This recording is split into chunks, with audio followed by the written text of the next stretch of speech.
Festive greetings, our legion of elves and reindeer. Welcome to Podcast of Storm, where Soul Chocolate Snowmen, crazy stocking stuffers, and all around naughty list members convene to talk and debate all things pop culture. With me, as always, is my co-host, the Jolly Holly Bookworm, aka the Authenticator, Dalton L. Mortimer.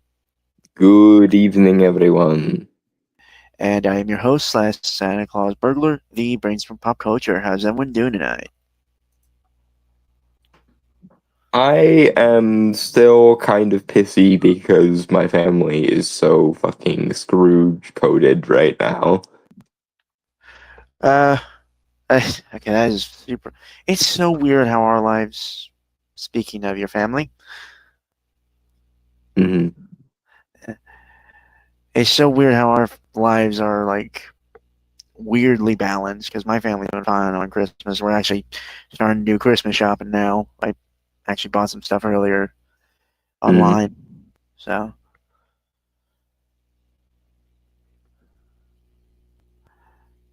And Yeah. provided I have any disability money left, I will be getting your stuff as soon as I can.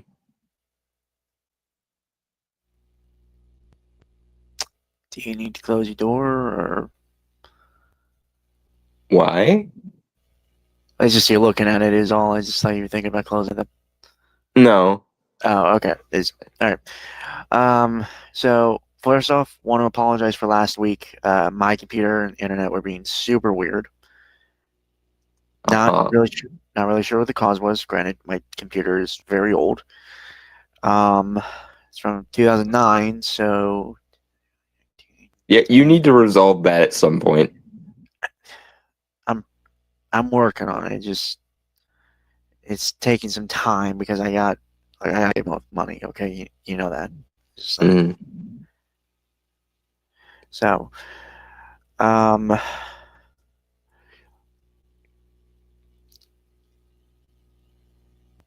hey, don't get ready to get knock on wood as I say this. Hopefully, tonight will go better than last week. We will. So our December does start off with us kind of actually trying to catch up, unfortunately. So we missed a week, and I apologize for that. And honestly, that's just of a piece with how things have been going this entire fucking month. Oh, I hate this year so much. I want this year to be over as soon as fucking possible, but then again, I don't really have high hopes for 2026 either, so So, like I said, we're going to just do the list we had for last week because we didn't get to actually do it. If possible, we might extend it to the first week of January. See, I mean, we do have stuff that we have to cover. And when we resume normal programming, yes, we will get to the Supergirl trailer. There's also other stuff. And the Netflix buying Warner Brothers thing. Yeah, we'll get to that. It's just like, yeah, we do a theme month, so. Anyway. And frankly, I just need some Christmas fix because, again, my family are being a bunch of cunts.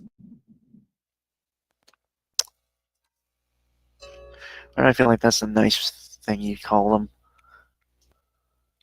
If I let any of the rage that I'm feeling with regards to the whole no Christmas thing show, I would be homeless right now because I would get kicked out. So I am going to do what winter implies and play it cool and hope to butcher something angrily for the sake of catharsis later. Okay. This is originally from rainbowsunited.org. The Naughty List Negatives, published November 28th, 2023. How do we miss this? It's just the luck of Google search wording, I guess. Okay. Subheader, just say no to the Naughty List. This is from, yeah. I guess doesn't say who it's written by. Weird. Mhm. Okay. I'm not ashamed to say that I love Santa. The magic that Santa brings to the holiday season for kids is unmatched. I even did a research-based persuasive speech in college about the benefits of believing in Santa Claus for kids. As I've as I've become a parent and a mental health specialist, I've become more and more aware of the big red mark across something that most of us grew up with, the naughty list. Okay, this is going to be a crucial counter-argument to this argument. Does any parent actually take the naughty list seriously? Because I've never known a single person to actually employ it in any meaningful way. It's sort of just there as a like nebulous quasi threat that no parent has ever actually stuck to when all is said and done, as far as I'm aware. Because it's, in my experience, it's always been a big bluff. And don't get me wrong, I'm not saying it should be more strictly enforced or anything, because that would be traumatizing to the point of fallaciousness. But the crux of this argument is that there's some innate harm to the naughty list, and that argument would be a lot more persuasive if it wasn't basically just a bluff on the parents' part normally. Now, granted, there might be parents out there who genuinely do traumatize their children with it. I've seen a lot of posts about people who will wrap up fake presents, and when the kid does something they disapprove of, they will throw the fake present into the fire for emphasis, which strikes me as fucking just fucked in the head. But yeah, the naughty list isn't bad even in theory because most parents don't actually employ the fucking thing in a meaningful way. It's just a nebulous carrot and stick situation that inevitably usually results in the parent letting the child's behavior slide a little bit and giving them the presents anyway. So I don't understand. Again, maybe I'm the odd one out, and there are people with more experience of their parents actually enforcing the naughty list to some degree, but I genuinely don't think so. Most people just treat it like a bluff. Moving on. Also, hello, Giant Turtle. Good to see you. At work for another 2 hours and 22 minutes. So I hope the stream is good. Appreciate it. Yeah, catch up when you're done, DT. It's good. It's fine.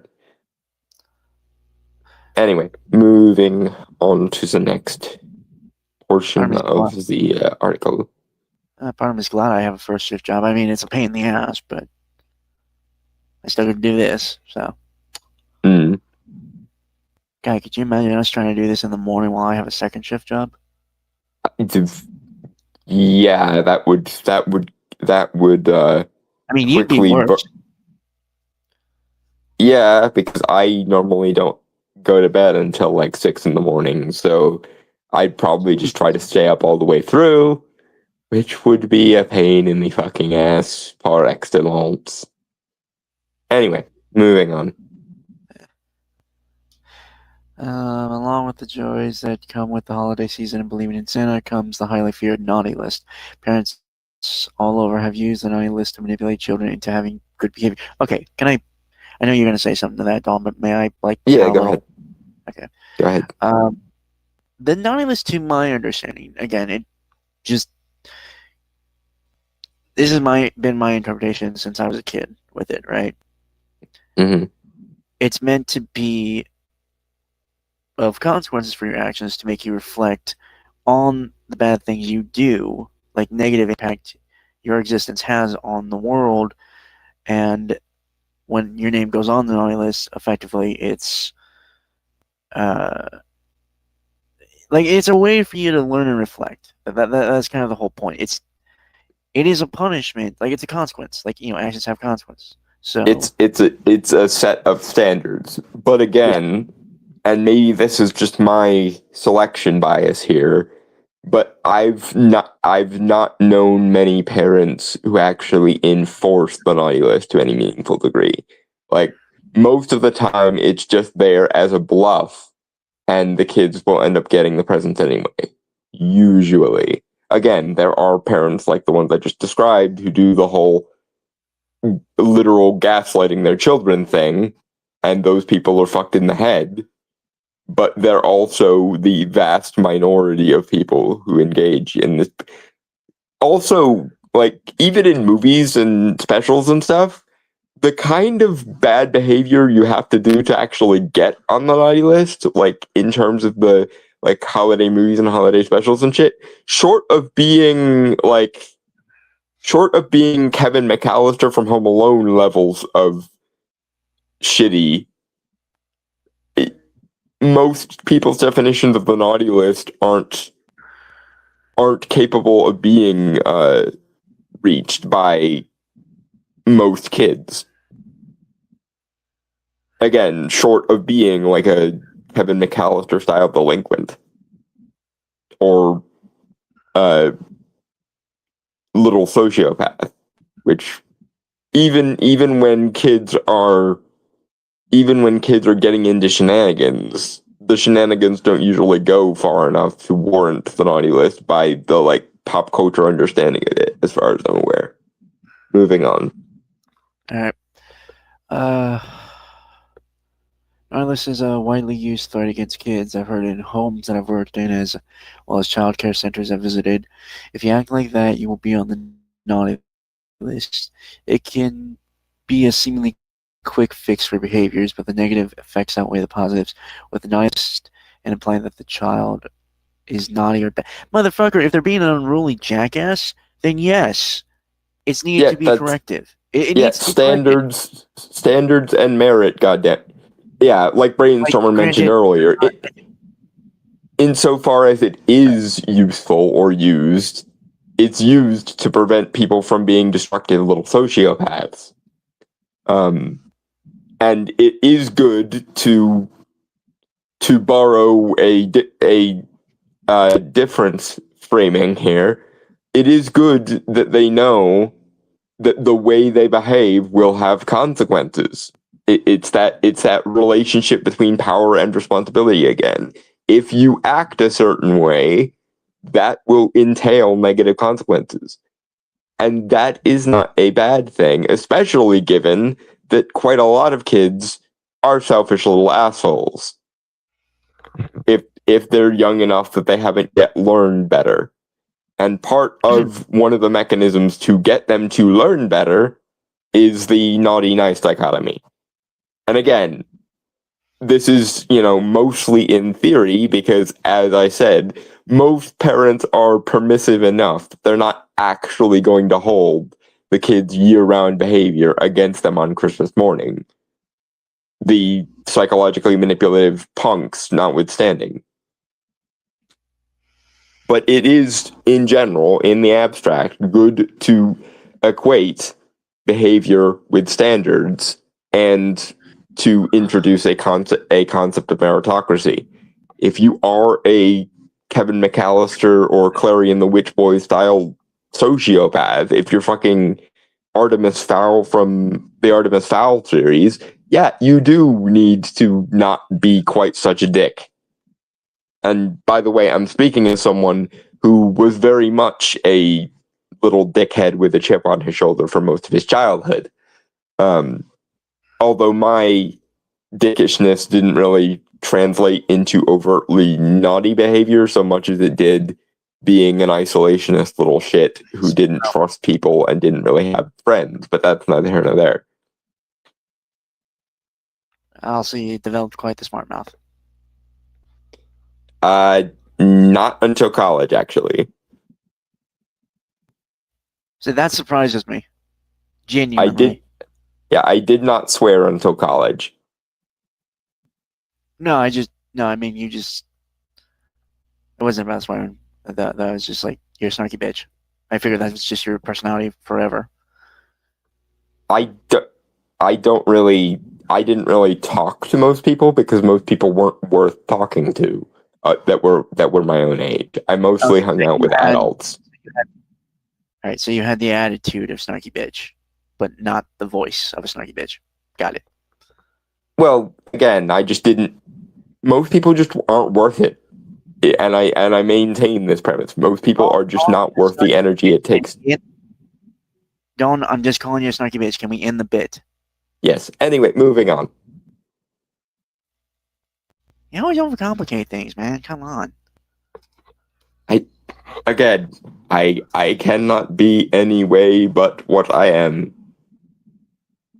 The scorpion is going to sting you. You can't complain at them for it. I can. That's the whole point of complaining. Anyway, moving on. I'm not going to go on that tangent, but never makes sense to me when people say you can't complain. That's the whole point of complaining. The implication there is supposed to be your complaining will come to no avail and thus is a waste of energy. Okay, to be fair, I have said that actually to people who do that. But complaining to get the energy out to complain, I think, is also necessary. Yeah, sometimes, again, I mean, it just depends. Look at what we do here as an example. Someone was wrong on the internet, damn it, and we spend 4 hours roughly a week bitching at people for being stupid on the internet. Well, oftentimes we're actually this is mostly just us actually hanging out. We often get sidetracked a lot, so. Well, anyway. Yes, there's that too, but I can say, at least for me, this is partially therapeutic, because sometimes the world's vast array of stupidities just it genuinely makes my blood boil, and so I get to hit the relief valve when we do this show, so that I don't have to repeatedly bash mine or someone else's skull into a wall.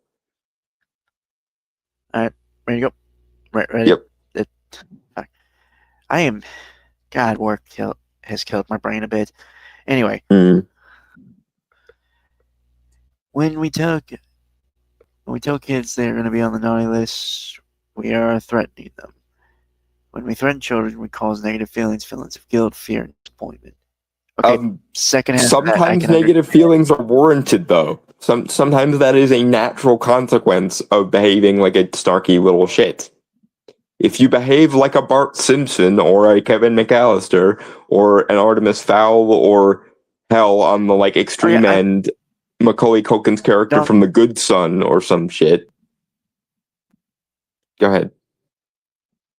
I was just gonna say, why do you keep bringing up Kevin McAllister as being bad kid? It's more his family that are actually assholes. Because that kind of over-the-top mischievous bullshit is generally what's meant when people say being naughty. Obviously, it's big.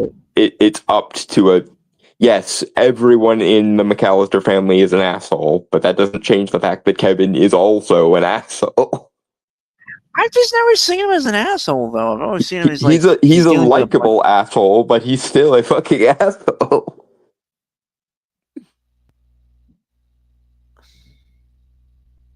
And he's an asshole who makes fun of idiots for being idiots in the case of the Wet Bandits or the Sticky Bandits, but no, he's still a dick. He's just a charming and smart dick. I mean, I would argue that Bud is far worse. Well, Bud is also a teenager, and most of his teenagerdom, or most of his bad behavior, is grouped under the heading of teenager with a chip on his shoulder or older brother giving shit to his younger brother. I'm not saying he's not also a dick. It's just the McAllister family has no non-dickheads, and Kevin is in his family, and the acorn plops straight down, to borrow a line from Rick and Morty. I mean, I'm not arguing that that the McAllister family are full of a bunch of both dumbass jackasses, dickheads, and assholes. With the exception And those are maybe all of the different. mom, but given all the shit she said to him before, the home aloning happens, no, she's a bit of a bitch too, to be honest. And the fact that she's so self-involved that she forgot her child more than once is like Yeah, well, she's you know, I was thinking- she's sympathetic in that she has protective emotions and maternal emotions and shit, but no, she's a bit of a bitch too, to be honest with you. Anyway, sorry. Just something that was on my mind when you kept talking. I didn't mean to interrupt. Yeah. You want me to read that again? So you I can't remember what I was about You want me to read that again? Oh, yeah, okay, now I remember. Or, like, sweetheart, sometimes negative emotions are warranted. And sometimes natural consequences are natural consequences.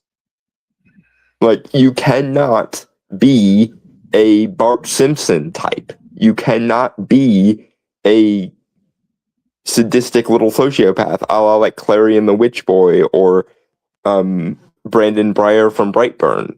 Obviously, that's a bit different because superpowers, etc. But like, you cannot be this.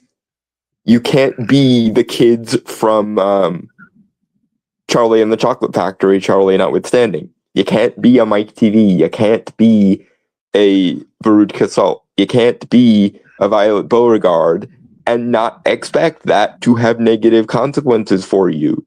And frankly, I'm going to sound like a bit of a dick when I say this, but to some degree, dealing with negative emotions is a sign of a healthy, well-developed person. And insulating your child from any negative emotions, especially those negative emotions that are tied to consequences, is not doing them any favors. You're either going to raise an entitled little shit a la Veruca Salt, or you're going to raise a remorseless little sociopath a la Macaulay Culkin's character from The Good Son. And the two are not, of course, mutually exclusive. On the somewhat less than like evil side, you'll wind up with a Sharpay Evans from High School Musical, and on the more extreme like level of sociopathy, you might even wind up with a Joffrey Baratheon. So like, you do need to teach them that A, actions do have consequences, and B, at some point, negative emotions are going to befall you. Are you not going to give them the coping skills to deal with those negative emotions by insulating them from all negative emotions? Because that's going to bite you in the ass when they eventually become the HOA Karen who thinks they're entitled to everything, or something along those lines. Moving on.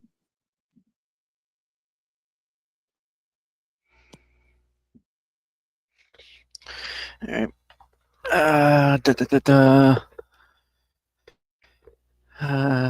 Where was I? Okay. Not all children know how to express negative feelings, and this might in turn lead to bigger and longer meltdowns. Withdrawn behavior or aggression ultimately can damage a positive relationship between kids and caregivers. Yes, and that is why you need to give them outlets to deal with that negative emotion in a way that is, to use a psychology term, pro-social. Because all the behaviors that broadly get grouped under naughty in the standard lexicon, the tantrums, the anger issues, the destructive tendencies, the shenanigans a la Bart Simpson or Kevin McAllister, all those things are very antisocial behaviors. They are the kind of behaviors that if they make it to adulthood without those behaviors being dealt with in a more constructive way, will lead to criminality. If the kid gets aggressive and throws a tantrum at the drop of every conceivable hat, and he makes it to his teenage years with that same attitude, that will lead to fights. It will lead to criminal, like, assaults. It might lead to gang behavior. It might lead to all sorts of things that it's best to address when the child is small and still malleable to the idea of sometimes when bad things happen to me, it is partially my fault. I'm not saying you should attribute everything that ever goes wrong to the child to be his fault. But when they engage in actively antisocial tantruming behavior or destructive behavior or just I was bored and I wanted to see what happened behavior, it's better to address that when these things are still relatively minor than try to address it when the kid is 17 and gets in with a gang or becomes a thug or just bullies and beats up people that they don't like. That's what this kind of tantruming behavior and this kind of like aggressiveness and this kind of refusing to constructively deal with negative emotions can lead to if left unchecked for a decade or more.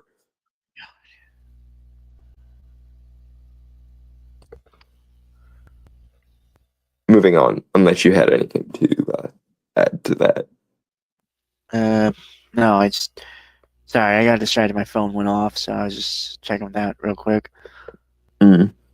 Yeah, nothing of importance. I just you never know. So, telling the child they are bad or naughty can and will over time make the child believe they are bad and not. Okay, but hold on. I need to finish reading this. Mm. Just yet more context here. This lowers self-esteem and overall can cause issues with managing their emotions. When a child believes they are bad, they might act out with challenging behaviors or making bad choices even more because there is nothing to lose if they are already labeled bad. They might as well be bad. No, that's not generally the calculus that gets had. At least not unless you are training a little narcissistic sociopath. Generally, what happens when you provide firm boundaries as to what good and bad behavior are, the child realizes, well, shit, I was being a dick. I should stop being a dick. Unless you, again, are raising entitled little shits, which will, again, only lead to a Varud Kasalt situation at best and a Joffrey Baratheon situation at worst. So, yeah, no. Here's the other thing though, and the thing I was going to start with, but my thoughts got a bit jumbled. Sometimes things are described as bad in descriptive terms. I understand the desire not to add overt moralism to everything. Lord knows that I am the biggest proponent of taking morality and shoving it up your ass. But sometimes when you describe a behavior as bad, that behavior is accurately describable as bad. For example, something that aggressive children will do, like between the ages of like 3 and 7, is biting. If someone is giving your child shit on the playground and he jumps on them and bites them and shit, no, you can't mollycoddle that away and say, well, okay, you didn't do anything wrong, you were just expressing your emotions in a less productive way. No, at some point, the child needs to learn that you can't bite away or claw away or punch away all your problems. And that sometimes when people are being assholes, it's the old adage. When one person you meet in a day is an asshole, that it's possible that they're just being an asshole. But when everyone around you, from your perspective, seems like the asshole, it's possible that you are the asshole. And by the way, I am speaking as someone who long ago accepted that they're a bit of an asshole. But trying to frame... I was trying to understate the thing for the sake of rhetoric. But yes, I am lawful neutral at best, lawful evil in all but the best circumstances. let's be real about that. I've known since I was like 5 years old that I was meant to be the villain, and I have yet to be convinced otherwise. But being that as it may, yeah, no, especially if the child is engaging in behavior that's actively destructive or actively harmful to themselves and others, you do actually need to lend a little bit of weight to that. Not in a moralistic sense, but in a sense of you have done something wrong that you must now either atone for or at the bare minimum, you need to stop fucking doing it so as to develop a better personality. Because enabling this kind of bad behavior is probably just going to, on some level, beget more of it. And again, if you mollycoddle children with these kind of aggressive, destructive tendencies at the ages of, 5 to 10, you will end up with a 15-year-old who is a fucking thug who beats up anyone that pisses him off, including potentially his parents. Because that's the other thing. A lot of edgy, bratty teenagers who didn't grow out of or find another outlet for their aggression become much more dangerous when they become big enough to actually pose a threat to not just people in general or themselves, but to their caregivers. And again, that is how you raise a edgy little delinquent who wants to be a thug when he grows up. And that does nothing but fast track you to the criminal bullshit pipeline. Moving on. All right. He's not this round though.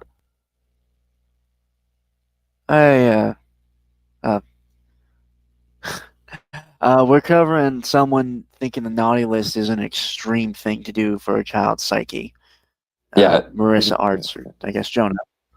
Yeah, they're basically trying to make the argument that the naughty list is harmful and traumatizing and should be abolished or banned or some shit. Anyway, good to moving see on. Good to see you, by the way. Mm-hmm. Yeah. Okay, let me reread that. Instead of using the naughty list around the holidays and telling kids they are being bad during the rest of the year, make the redirection more about the specific behavior. If your kid is hitting, try making it about the action. It isn't okay to hit. Hitting hurts. We use safe hands. Jesus Christ, that sounds so fucking condescending.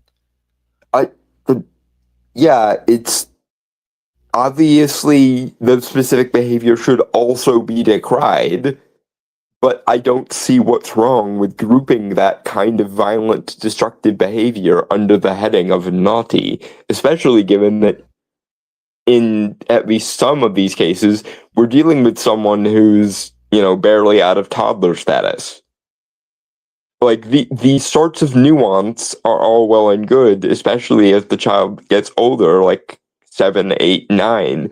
But especially when they're still in the throwing a tantrum every time I don't get what I want phase, it is a lot simpler to just group all of these violent/destructive behaviors or entitled or narcissistic behaviors under the heading of these are bad things to do, so don't do any of them. I don't understand what utility there is in calling out the specific behaviors rather than just taking all the negative behaviors that they indulge in and grouping them all under an overheading like naughty. And again, this is only an argument in the cases where the parent actually does make active use of the naughty list concept. And again, most of the time, most parents cut their kids some slack and won't actually punish the behavior. But the threat of punishing the behavior, the threat of long-term negative consequences is something that the child needs to grow up with at some level, because otherwise they will grow up into a person who does not think any of their negative behavior deserves or warrants consequences, and you'll wind up with a brat. And the problem is that brats who are not corrected for being brats eventually become edgy little teenage numbskulls and or criminal thugs. And no, it's not good for your childish narcissism to not be dispelled for decades at a time. Because if the child thinks that their every angry emotion is justified, eventually they're going to hit puberty, and then they're going to actively be a threat both to themselves, others, and their caregivers. And of all the sometimes abusive things parents do to get their children in line, I think the naughty list is probably the most banal, benign form of it, because everybody knows on some level that the naughty list is a threat mostly in theory and not actually something to be strictly followed through on. Apart from the parents, like I mentioned at the beginning, who do the fucking traumatizing gaslighting thing. But there, I think the problem is the traumatizing gaslighting thing, not the naughty list itself, because most parents are permissive enough and healthy enough and love their children enough, they're not actually going to super strictly enforce the naughty list. It's just a useful tool to show the child where the boundaries are, and those boundaries, especially against antisocial destructive behaviors or harmful behaviors, need to be established at some point, and this is about the most harmless way you could do it. Moving on.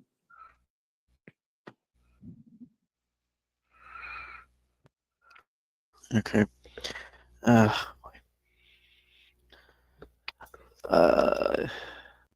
Maybe your kids are a little bit more moody or grumpy. Validate their emotions. We all get grumpy sometimes, and then help them feel better with hugs or reading a book together. Also, focusing on the positive behaviors and choices instead of the negative will encourage positive behaviors, while decreasing challenging behaviors. An example of this would be saying, "Wow, you were really mad, but you used your words. That was a great and safe choice." Okay, this is not a real article. There's no way this could be a real article. No one actually wrote this, because that is so fucking condescending as hell. Yeah, no, they did. They actually think that basically playing therapist to your child is the solution in almost all circumstances. And yeah, no. And by the way, quote unquote, validating your child's shitty mood, it's not going to be helpful for a lot of. Sure, some people are bitchy just because they don't feel seen or whatever the fuck. But sometimes people just have resting bitch face. Like, not to bring my personal life or anything into it, but my youngest brother, Noah, is very much that way. He has always had a hair trigger temper and a miserable disposition.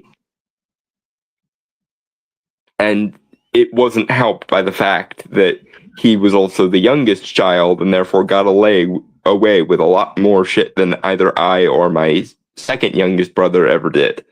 But no, I don't think pulling the stereotypical shrink card and going, "Tell me about your feelings," is going to help. Because all that's going to do is teach the child that if they get angry and pissy enough, they can wrap you around their little finger and get you to give them whatever they want.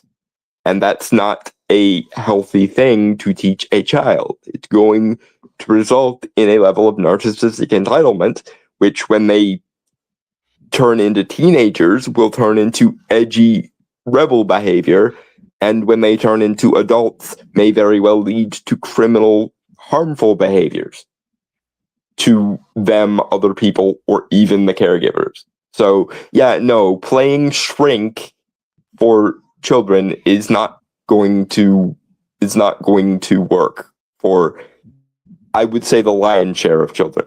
There are people who are generally just pissy because they're sensitive and nobody is acknowledging their sensitivities. And for those rare children, this will work fine. But for everyone the fuck else, mollycoddling a child's bad mood this way will not help.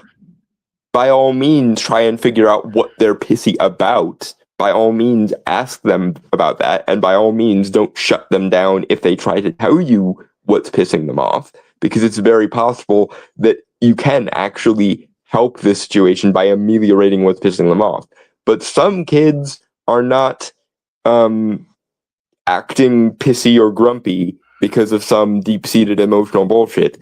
Some children behave like cunts because no one has taught them how not to be a cunt yet, basically.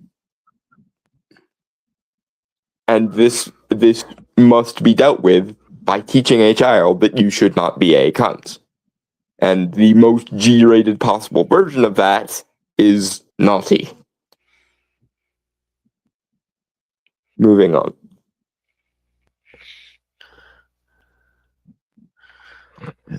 Okay. Take a moment to realize that as kids are extra excited around the holidays, parents and caregivers often feel extra stress, which in turns can lead to being quicker to being frustrated with kids. The more we recognize our own emotions and stress, then manage those feelings, the less we will take it out on our kids. For the holiday season, try saying no to the naughty list threats, as written by Alice Boetz.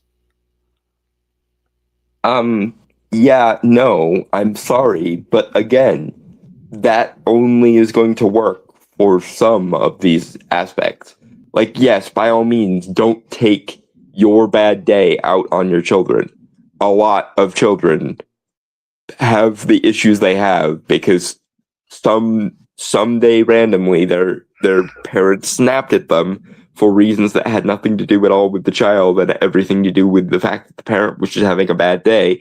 And as the old saying goes, the axe forgets, the tree remembers. The parent isn't going to remember that mental breakdown tomorrow because for them it was just one incident. But anything can theoretically be formative to a child. Hence the all parents screw up all children line from House, or again, the axe forgets, the tree remembers. A lot of things that you do to a child is going to be more impactful on that child than it is going to be on you.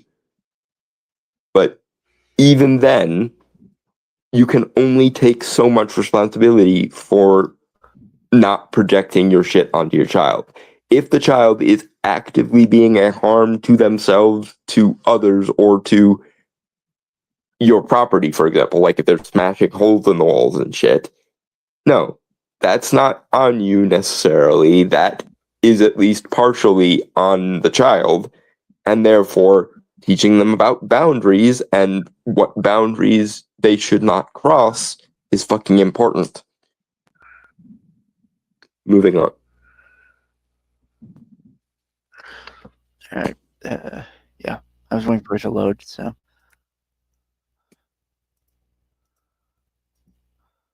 All right. It's from Care.com, written by Ashley Ostrew, published December 14th, 2023. It says it's a 9-minute long read.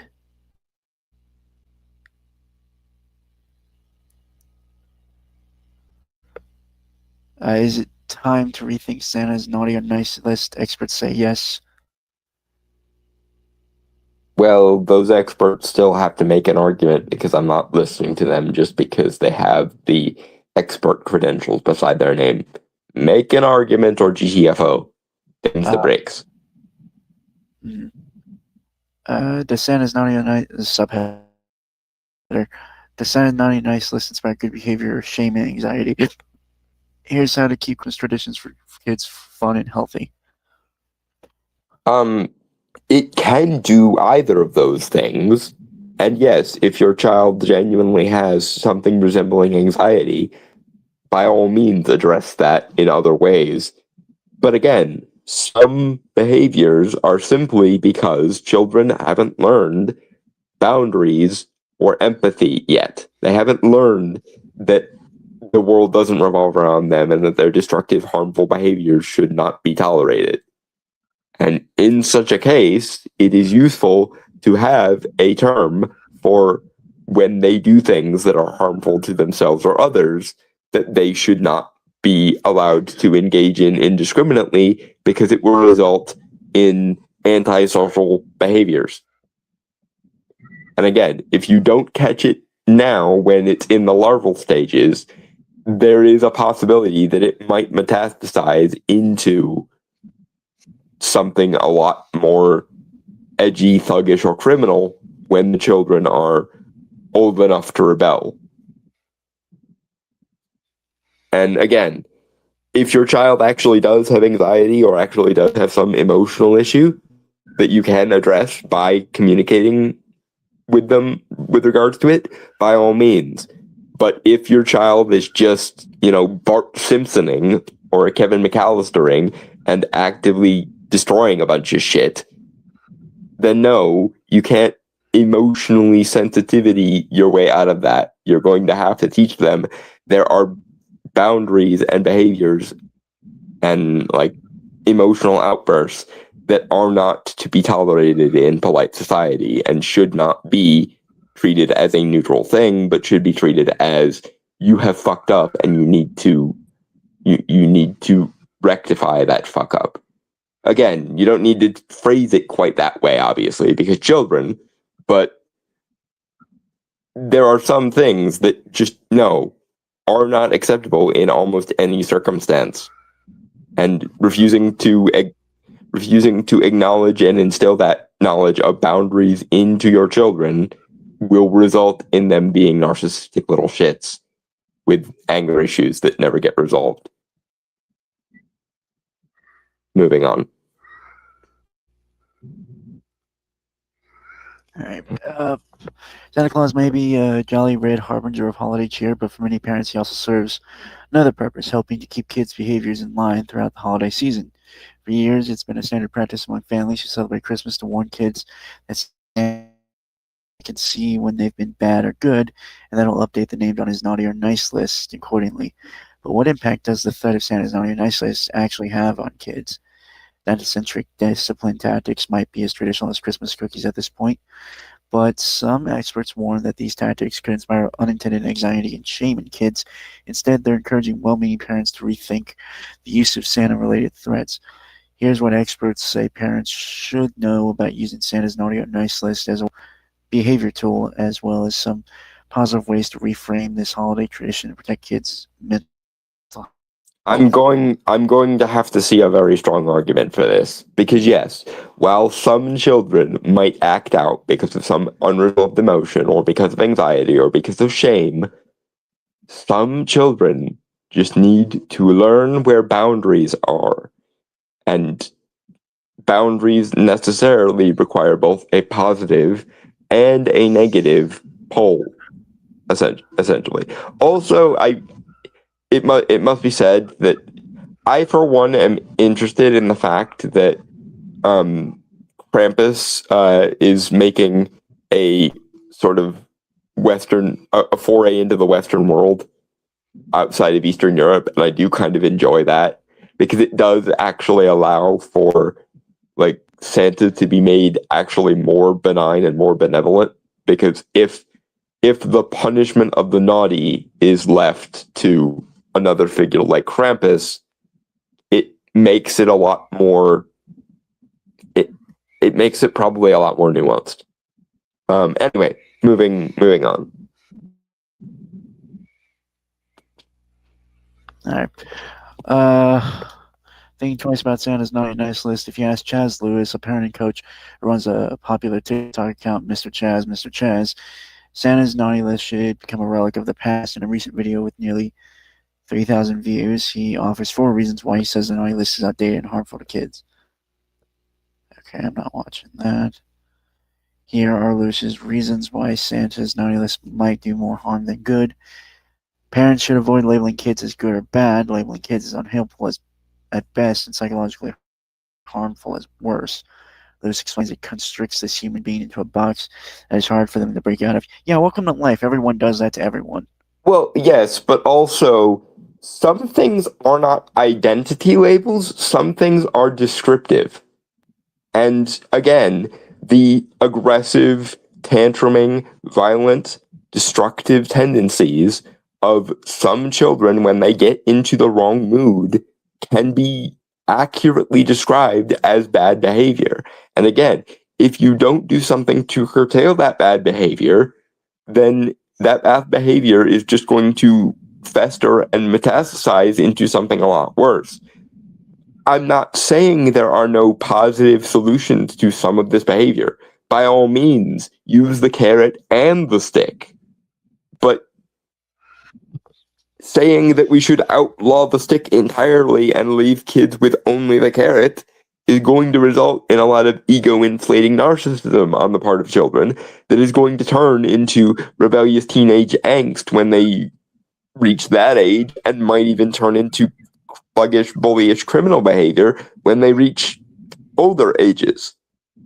And if you don't want to raise a thug or a ne'er-do-well or a asshole, sometimes you are going to have to accurately describe behavior as bad. Your mistake is assuming that there is no line between describing behaviors as bad and describing identities as bad. And to the best of my knowledge, almost no one frames bad behavior or naughtiness in identitarian terms. I have literally never heard a single human being in the history of my life ever frame the naughty-nice dichotomy as a identity issue.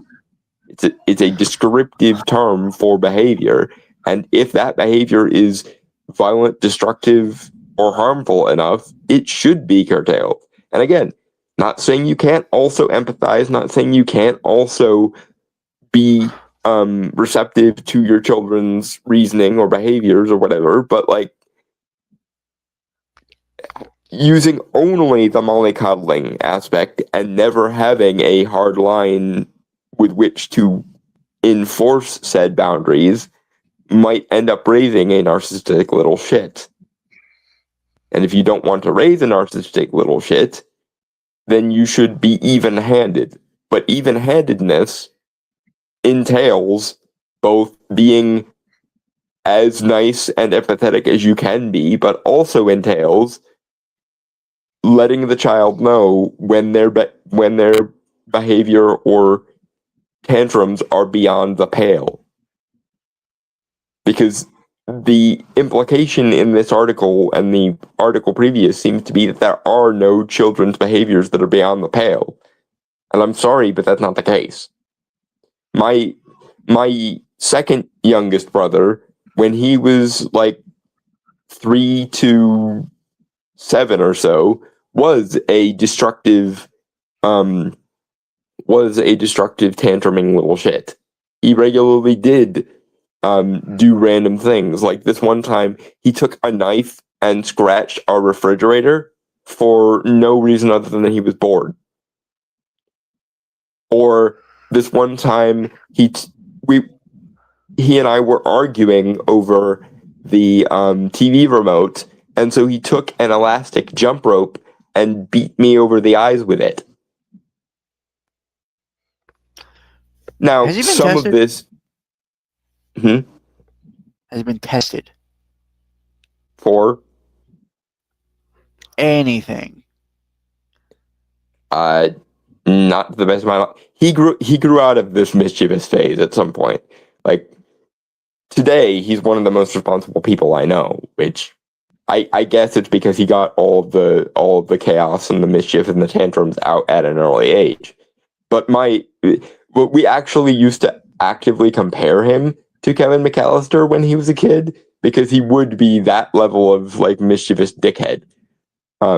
It didn't hurt that my brother also really looked a lot like Macaulay Culkin did in Home Alone when he was that age, but that's neither here nor there. The point being, some behaviors are just beyond the pale, And the implication here seems to be that there are no behaviors that are beyond the pale, which is not true, A, and B, if you instill in your child the assumption that none of their behavior is beyond the pale and that their anger or tantrum is always justified by something, you're gonna raise someone who feels entitled and who tantrums at the drop of a fucking hat, which is all, well and good when they're 5 or 6 or 7, but if they make it to 15 or 16 still behaving that way, that is how you raise a juvenile delinquent. Moving on. All right. Threats about the naughty list are potentially manipulative. I mean, yes, they are kind of manipulative, but that is kind of the point to correct the bad behavior. Hold on. Okay. I wouldn't go so far. I wouldn't go so far as to call it manipulative, because it's not really manipulating the child into doing anything except maybe stop the bad behavior. Like it doesn't. There is no like wider Machiavellian puppet master scheme to the naughty list. It's just this behavior is antisocial and bad for you as well as being bad for other people. You should stop it, please, or there shall be consequences. And again, a level of consequences and a level of meritocracy is something that you should teach to children, because if their neuroses and antisocial behavior goes untreated until they're 13, 14, 15, 16, then again, you will raise a bully or a juvenile delinquent or someone who gets into fights a lot, or someone who gets involved with gang activity. God only knows how far it can go. But that's what will happen if you don't curtail some of the most destructively overt antisocial tendencies that children have. And again, there are some kids who are just generally good kids. Like I for one did my darndest to never break any rules ever, mostly because I was smart enough to know that I don't need to do negative behaviors in order to understand that those negative behaviors will have negative consequences. It's that old adage of a smart man learns from his own mistakes, a smarter man learns from the mistakes of others. I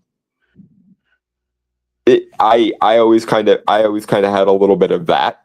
My bad behavior, insofar as there was bad behavior, was again being an antisocial little shit who didn't make friends and who generally just didn't consider most people worth talking to that weren't adults.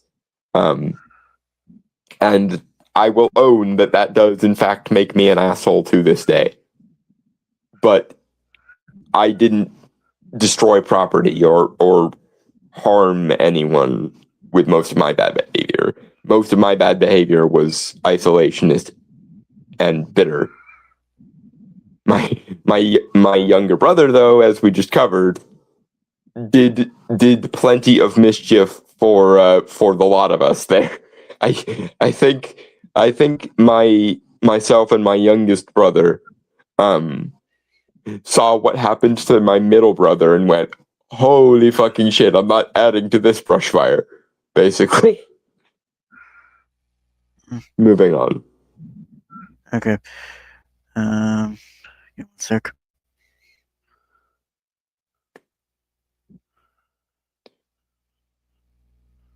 Sorry, I was looking at them on my phone real quick.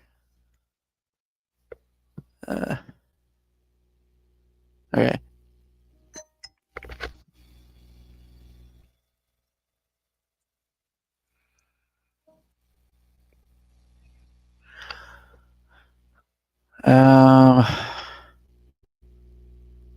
Alright, yeah, the part where threats about the naughty list are potentially manipulative. There are so many fun things with Santa, the cookies, the carrots, for the reindeer, the presents, that we don't need to add a manipulative, naughty, or nice list. If anything, it takes away what the Christmas spirit is all about, which is kindness and giving, he says. Lewis, okay, Mr. Lewis. But if you give to someone who is a not nice person, if you give to someone who is a tantruming, angry little shit, then you're going to wind up at least implicitly encouraging that tantruming, angry little shit and making him feel entitled. Granted, most parents, as I've repeatedly said here, will cut the kid some slack and wind up giving them the presents anyway. But at least in the abstract, having the sword of Damocles or the candy cane of Damocles hanging over your head is at least useful. And again, most kids probably don't ever escalate to the level of tantruming, angry behavior that will get you on the naughty list. Most kids aren't little sociopaths. But there still should be some conception of good things don't come with no strings attached. And bad things do come with negative consequences, whether you like it or not.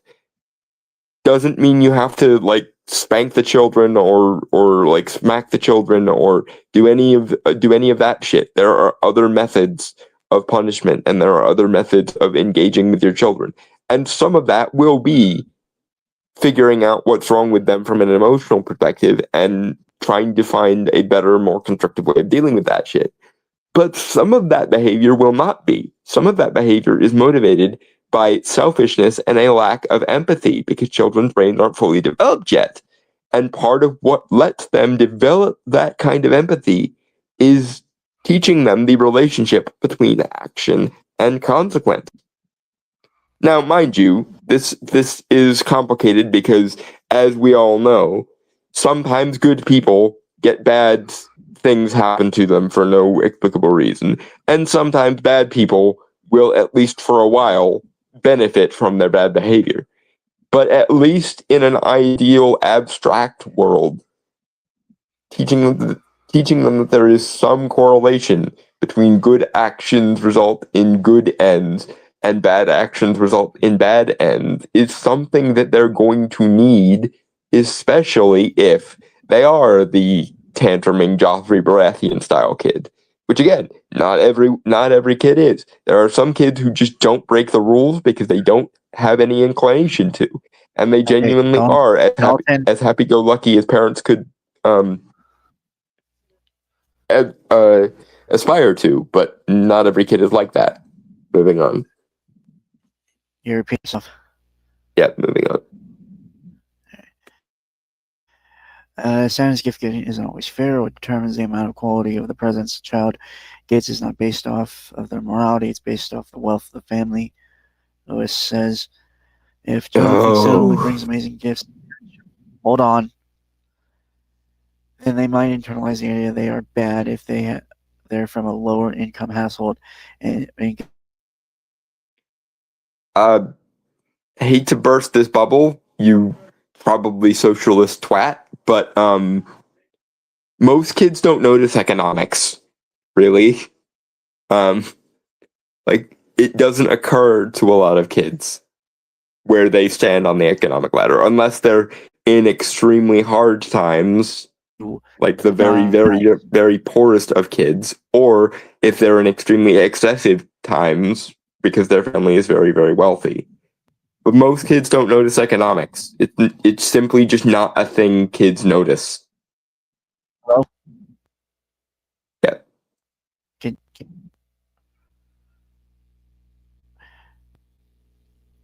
Did I cut out because I was explaining something?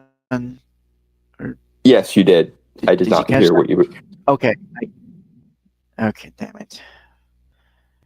I was explaining that's not really qualitative because as a kid myself as someone who grew up in kind of that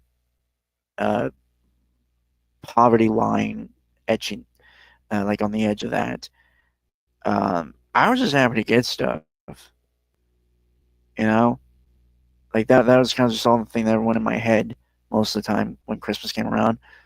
Just getting cool stuff. I never thought of anything about the money or like how it was bad or anything. Yeah, because most kids don't make those kind of connections either to economics or even necessarily to behavior. Again, naughty list notwithstanding. But yeah, most kids don't think in these kind of abstract economic terms. granted, there are some kids who might. Like, I was a very smart kid for his age. I read theoretical physics books at the age of 9, for fuck's sake. But even I didn't really pay that much attention to economics, because unless you are in extremely good times or extremely bad times, you don't notice it because it's just normal. That might get a little bit complicated once your kid gets to school and starts making friends with, more affluent or less affluent families than they have. But even then, that's mostly a kind of secondary consideration. I don't know of a single kid who has ever correlated their economic status to their moral behavior.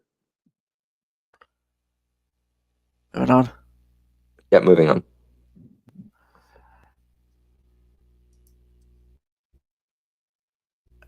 Okay, judgy Santa myths can encourage kids to judge others. Kids who are taught to see Santa as the morality police might think less of peers who get fewer gifts than they do, Lewis warns. They might also start to see it as their job to determine the goodness or badness of the people around them.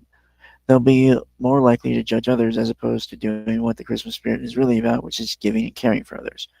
Okay, dude, everyone's judgy. Everyone judges one another. That is kind of an inherent flaw of humanity. Well, okay, there's that, but there's also the fact that no kid ever has thought this way. Unless their parents were moralistic fucktards.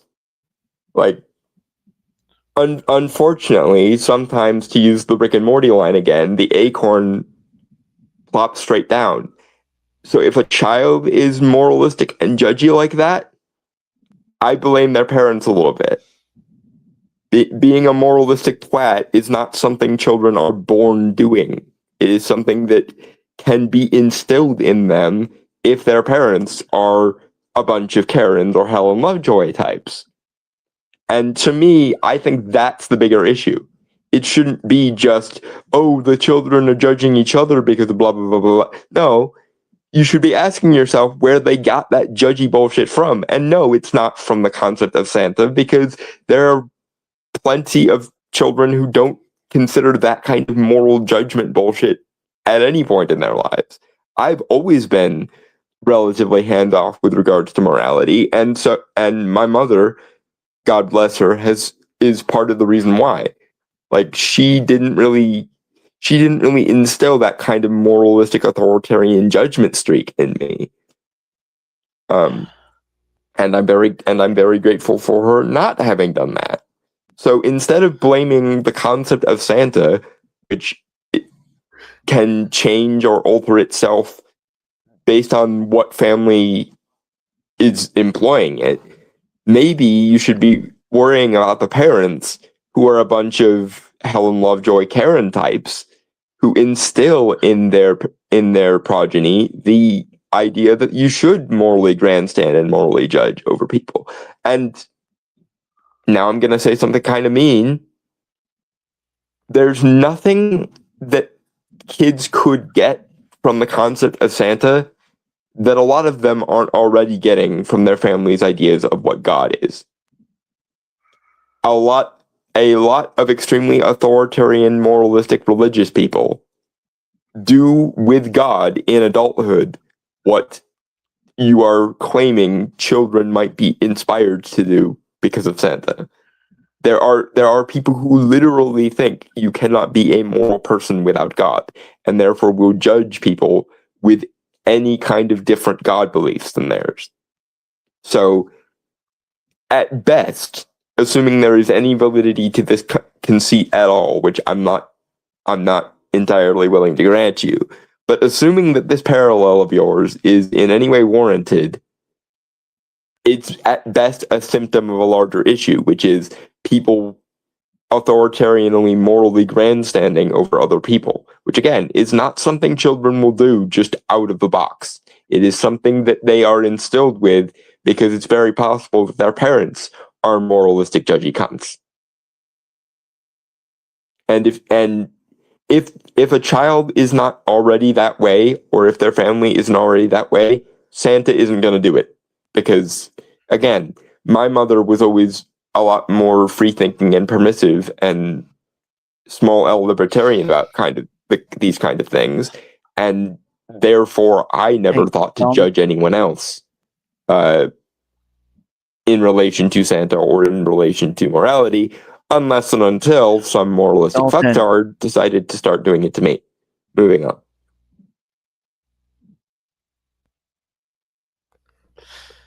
Santa's Naughty and Nice list, really problematic. Lewis isn't the first or only parenting expert to express concerns about Santa Claus. Jess Vanderweer, a child therapist, recently used her own TikTok account to warn parents that using things like Santa's Naughty and Nice list and the Elf on the Shelf as behavior tools can put undue pressure on kids throughout the holiday season. They're always thinking that Santa or the Elf is watching all of their behavior. She explains in her video, what we know about children is a core need they have is to rest. And a child can't rest when they always feel like they have to be on. What? If the child's family is not already that way, Santa or the Elf on the Shelf is not going to do it. Again, these problems do not come from, broadly speaking, universal cultural concepts like Santa Claus. These problems come from the child's relationship to the parents. So if the child feels like Big Brother is always, staring over their shoulder 1984 style, where would they have gotten that premise other than a very strict or authoritarian parent who does judge every little thing they do or don't do? And again, at best, the Santa issue is a symptom rather than a cause of this shit. A parent who is already inclined to helicopter their kid and insist in very strict morality to their kid is already going to get plenty of that from just the parent being the parent. Now, there's some argument to be made for should we even tell kids about the concept of Santa in the first place, given that it almost always leads to a kind of disappointment when they find out that Santa isn't real or that it was all a lie or some shit. But if you're already on board with the concept of telling your children about Santa, then the Naughty and Nice list isn't going to move the needle much one way or the other, unless the parent in question is very hyper strict or hyper judgmental about enforcing shit like that. At which point I would blame the parent for being a judgmental shit and making your child feel like he's in a G-rated version of 1984. Moving on. All right, quote here is, it's important to remember that Santa and Christmas should ideally be about joy and the spirit of giving rather than fear of punishment or judgment. In 2019, the National Alliance on Mental Illness even put out a PSA about Santa's Naughty or Nice list. In it, a crestfallen Santa Claus sits on a rooftop and contemplates where he went wrong in creating his infamous list. Started out with good intentions, but naughty or nice, as if some kids don't have enough to worry about, only to have me judge them without context, without perspective. He says, did I condemn every kid who ever felt like a misfit toy? No. Naughtiness does not imply misfit behaviors or sad behaviors or depressed behaviors. Naughty and nice, typically in everyone else's normal lexicon, is tantruming, angry, aggressive, destructive, harmful behaviors. That's why in most portrayals of the Naughty and Nice list, you have to basically be a cartoonishly evil little Bart Simpson type to even warrant the naughty list. There might be parents who are more strict about the way they enforce it. There might be parents who use it to gaslight and emotionally blackmail their children. But again, I wouldn't blame the concept of the Naughty and Nice list for that. I would blame authoritarian brat parents for that.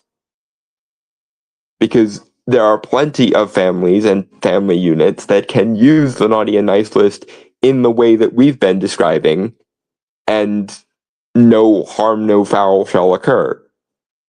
Like, just because some parents are frankly retarded in the way they choose to employ the naughty and nice list does not mean that the rest of us that can use that concept in the way it's supposed to be intended and not actually harm anyone with it should stop using it. That's like saying we should get rid of all the guns because some people choose to commit mass shootings. Fuck you, no. There are far more people who are more than capable of using this tool in the manner in which it is intended to be used. If you want to argue with the authoritarian brat parents, by all means, go right ahead. I will probably support you when you do so.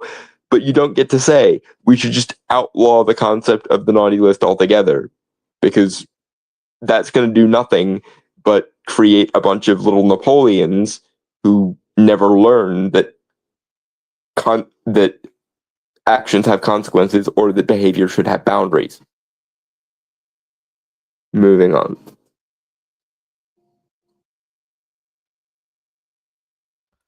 Okay.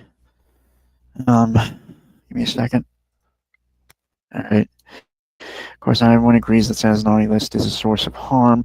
Naughty list is still prominently featured in modern Christmas movies and television specials like Elf and Noel. Additionally, the Elf on a Shelf, a tool that expands on the naughty list concept by deploying scout elves to spy on kids and report back to Santa about their behavior, was introduced as recently as 2005, according to CNBC. More than 14 million elves have been sold since. Clearly, millions of people still enjoy and actively participate in traditions centered on Santa's naughty and nice list.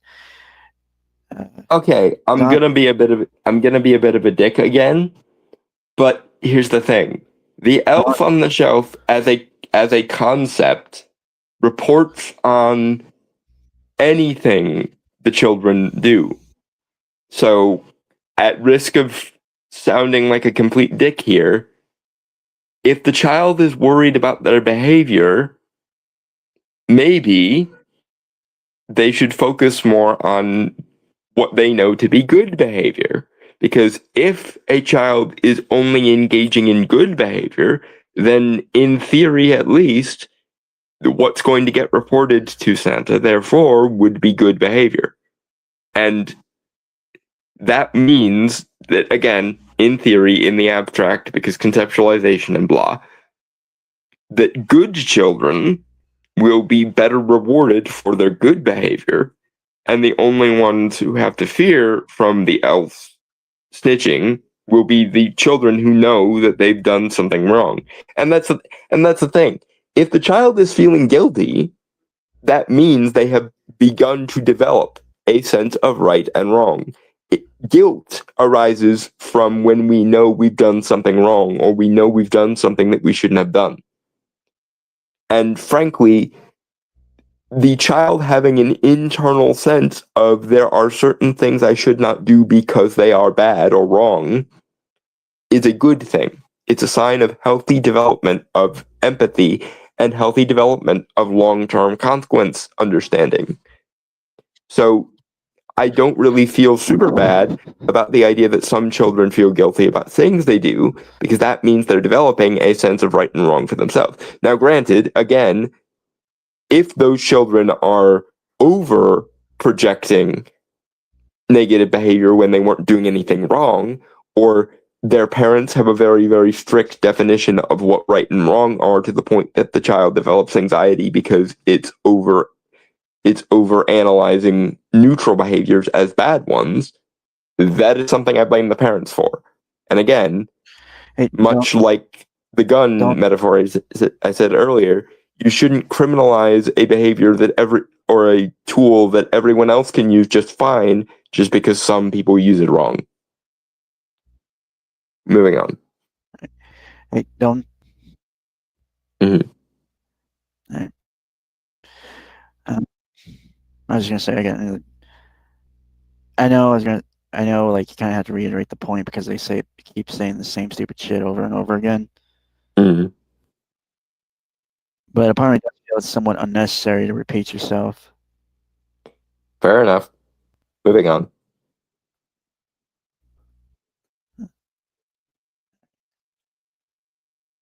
Oh, God. Sorry, give me a second. I'm standing up because I'm trying to get some blood flow going through my body. I'm freezing. Ah. Mhm. Your legs go to sleep. No, they're just my feet are like ice cold right now. Ooh. Shit. Are you wearing socks? Yes. Okay. I was going to say, because if you weren't, I was going to tell you to put a pair on. Of course I'm wearing socks this winter. What idiot doesn't wear socks in winter? You know what? Never mind. Well, I'm talking to one right now. I'm not wearing any at the moment, but then again, the heating in my house works at the moment, so there's, that. Okay.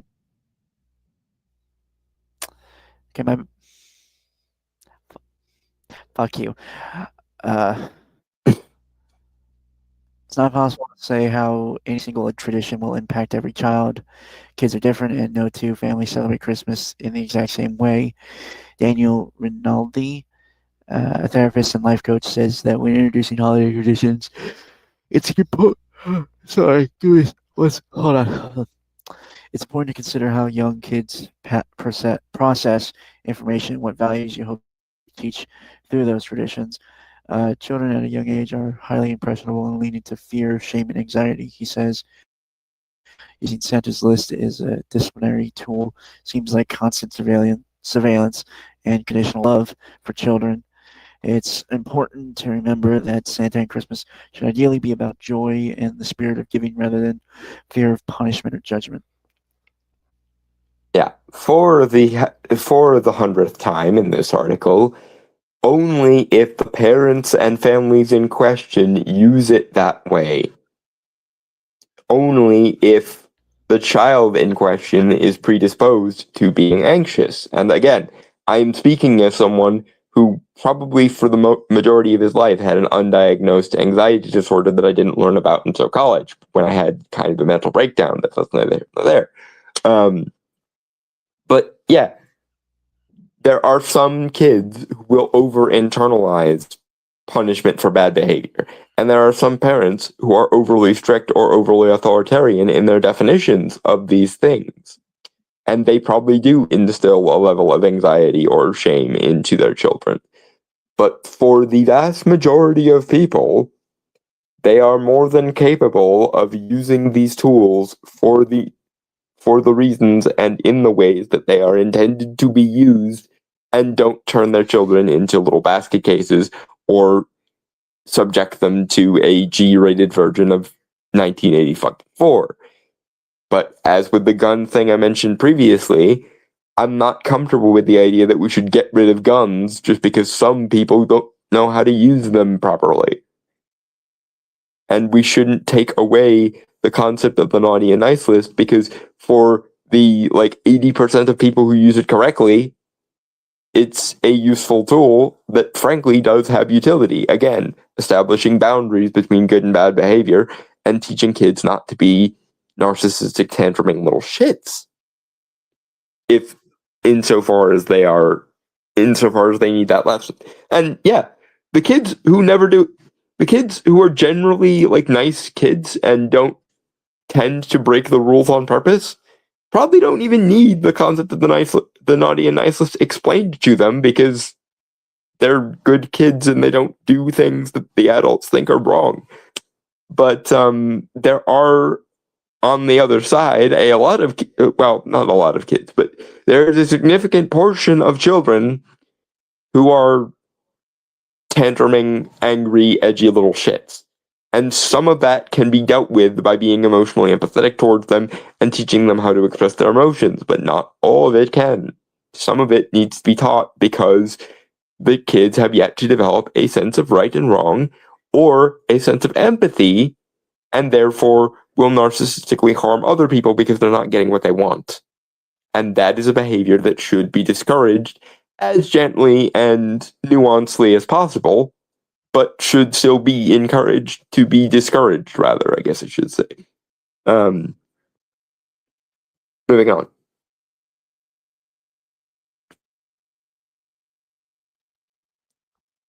All right. How to teach kids about Santa Claus in a healthy way. It can be difficult to untangle the idea of Santa Claus from the accompanying stories about him watching over kids and measuring their level of obedience, especially when traditions like Elf on the Shelf are beloved in your family. Okay. Again, like Dom just covered, we're not going to repeat that shit. Well, I do actually have something regarding the stories about him watching over kids. Mm-hmm. That's one aspect. The other is, honestly, there are a lot more stories of Santa just being a genuinely cool dude and, spreading Christmas cheer and holiday joy and all that. So I don't know why they're so hyper focused on the naughty and nice list thing. Because honestly, I'm gonna be honest, that doesn't really come up moralistic paranoia. Fair enough. But here's the thing. I'm going to hyperfixate on something, but I think this is a useful distinction here. Who the fuck is teaching kids that naughty means disobedient? Like, who the fuck is teaching their kids that naughtiness implies or majoritarily implies lack of obedience? Yes, okay, there's some degree of that, because if your parent is not telling you to do something unreasonable, then just doing the thing they're asking of you is often the right thing to do. But the only people who would be teaching their children that naughtiness is tantamount to disobedience are authoritarian fuckwits who don't know how to raise their children without the ever-looming fucking sword of Damocles of negative consequences. But again, if that is how they use the naughty and nice list, or if that is how they use the concept of Santa, there's a deeper problem. The deeper problem of they are authoritarian and they're treating their kids like they're criminals in a totalitarian state, which is a larger issue and a more pressing issue than the naughty and nice list, because again, the non-authoritarian, non-moralistic people tend to interpret the naughty list as destructive or harmful actions, which can, again, there can be some overlap between the concept of obedience or the concept of disobedience and the concept of harm or destruction, especially if most of your rules for your child happen to relate to don't throw tantrums, don't be actively destructive, and don't harm yourself or others. But for most people, the adjective obedience or the noun obedience is very, very far down the list of terms they associate with the naughty nice list. Very few parents actually, I'm sure, associate bad behavior with disobedient behavior. And the ones that do can go fuck themselves because they're authoritarian twats. But as a general rule, most people's definition of what constitutes naughty has more to do with rage, tantrums, destructive behavior, harmful behavior, or just general assholishness. And I doubt that taking away the naughty list concept from the people who know how to use it properly, meaning don't be an aggressive little shit, don't harm yourself or others, and don't actively destroy things and tantrum, should be curtailed from using it just because some authoritarian asshat associates naughty versus nice with primarily disobedience and obedience. Moving on.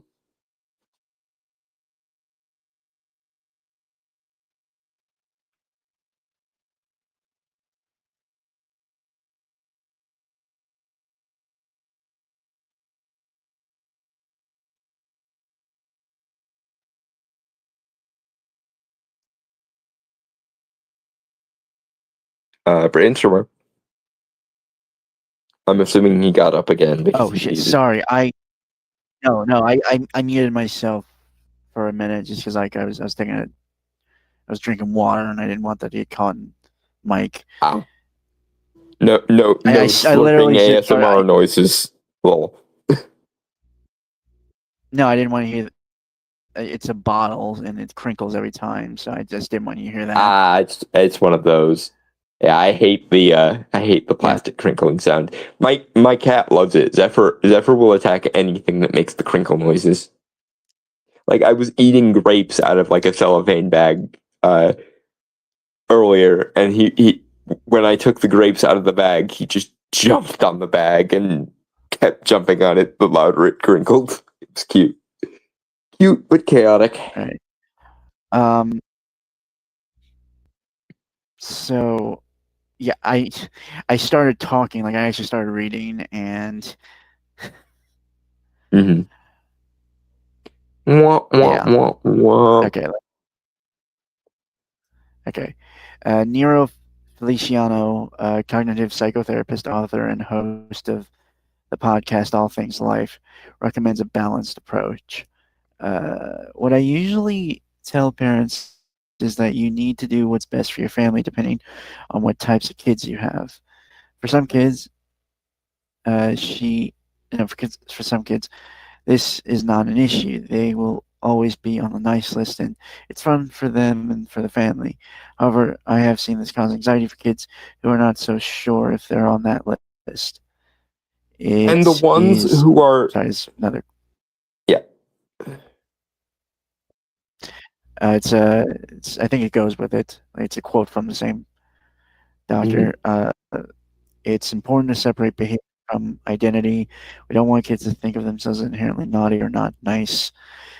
Kids are inherently good, and we want to affirm that as part of their day. Okay, can I chime in about that last part?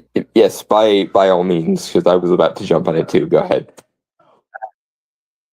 Speaking as a kid, who was a kid, so I'm 26 now. God damn it! I hate Yeah, saying this. the ever flowing march of time be like it do.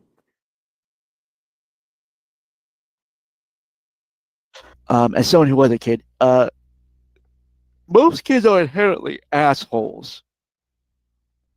Curious and often not ill intent by being assholes. They just don't have a filter, you know. But Yeah, and again, they yeah, don't inherently understand. good. I feel like that's Yeah, that's an ideological presupposition. That's very like Jean-Jacques Rousseau levels of human nature bullshit. I tend to sit in the middle and say almost everyone is neutral.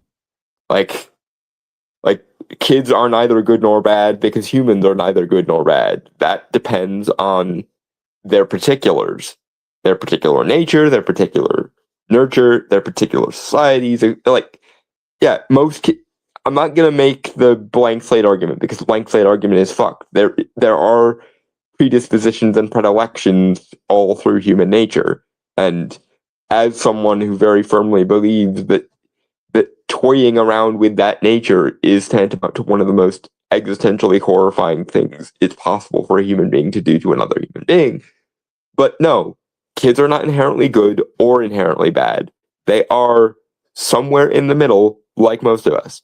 Sure, there will be the extreme, like, outliers who behave like Joffrey Baratheon or um, uh, Anthony Friedmont from Twilight Zone. But there are also kids on the other extreme, the good extreme, who would never do a bad thing in their lives by their own volition. And again, most people wind up somewhere in the middle. I think it is a mistake to predispose your definition of human nature to either good or bad because most people DT is going to laugh when he hears this because we've had this conversation so many times. Good and evil, capital G, capital E evil, are impossibly rare concepts. Yeah, capital G good, capital E evil are like 1% of 1% of 1% of people. Most people wind up in the middle of the bell curve. That's why it's a fucking bell curve.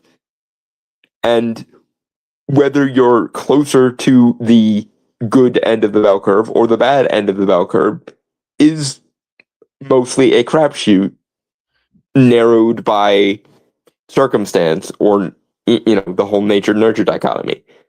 I think it's a mistake to either predispose all children to be anal retentive little assholes until society makes them better, or inherently good little cherubs until society makes them worse. I think both of these approaches is wrong. Here's an idea for you. Treat your children not as interchangeable little dolls, but as individuals with individual circumstances and agency. Because I'm sure anyone with siblings can back me up on this. Even people in the same household are vastly different human beings. I am very different from either of my two brothers, and they are rather different from each other. Granted, they're slightly closer to each other because they share both a mom and a dad, whereas I only share a mom with them, and my dad is a completely separate thing. But even twins, as anyone who grew up on, 90s era Disney Channel can tell you, can have not just different personalities, but diametrically opposed fucking personalities. Think of Lindsay Lohan's characters from The Parent Trap, or Zack and Cody Martin from Sweet Life of Zack and Cody, etc., and so on. If even twins can be different individuals, then I think it's fair to say we should focus on the individuality and individual cases of these kids. Moving on.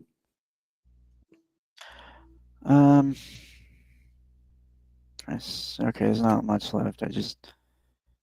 Okay. Veciliano adds that neurodivergence can make some children more prone to anxiety or behaviors like impulsivity that are seen as acting out.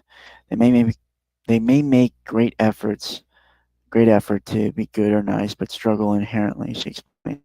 So it's important for parents to take their child's individual needs into account and make decisions from there. Here are some ways that the experts say you can. Go ahead. Sorry. Here are some ways. To be fair, I was just reading the last sentence. So, I mean, you got anything else to say? Or? This person is basically iterating a slightly different version of what I was just saying, which is treat your children like individuals. And for some children, there is going to be a medical reason for their different or eccentric or impulsive behavior. Like, for example, I was never diagnosed being on the spectrum, but given how much I relate to people who I know in my life that are on the spectrum, I'm 90% sure I'm somewhere on the spectrum as an adult. And add to that I have probably a little bit of OCD. Add to that I again think I had a undiagnosed anxiety disorder until I went to college, and the lack of support system made it very, very obvious that I had an anxiety disorder. But being that as it may, there are some children who will have neurologically explicable reasons why they behave in certain ways. But even over relying on medicalism, even relying on diagnosticism, is a mistake. Some kids have, and here's the other thing. This is one of those things that I get kind of anal retentive about the concept of neurodivergence. I think the concept of neurodivergence is over clinicizing and over medicalizing a lot of just what we used to refer to as personality quirks or eccentricities. And I think it's a mistake to overuse these. Are there kids on the autism spectrum or the ADHD spectrum or the borderline spectrum or whatever? Yes, absolutely. And for those kids who are clinically diagnosable as those things, getting them clinically diagnosed as those things will be useful.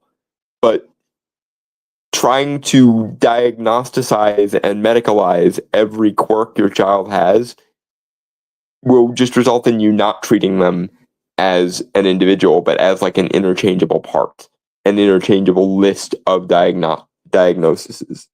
And I think that's a mistake. Moving on. Number 1, affirm kids' goodness.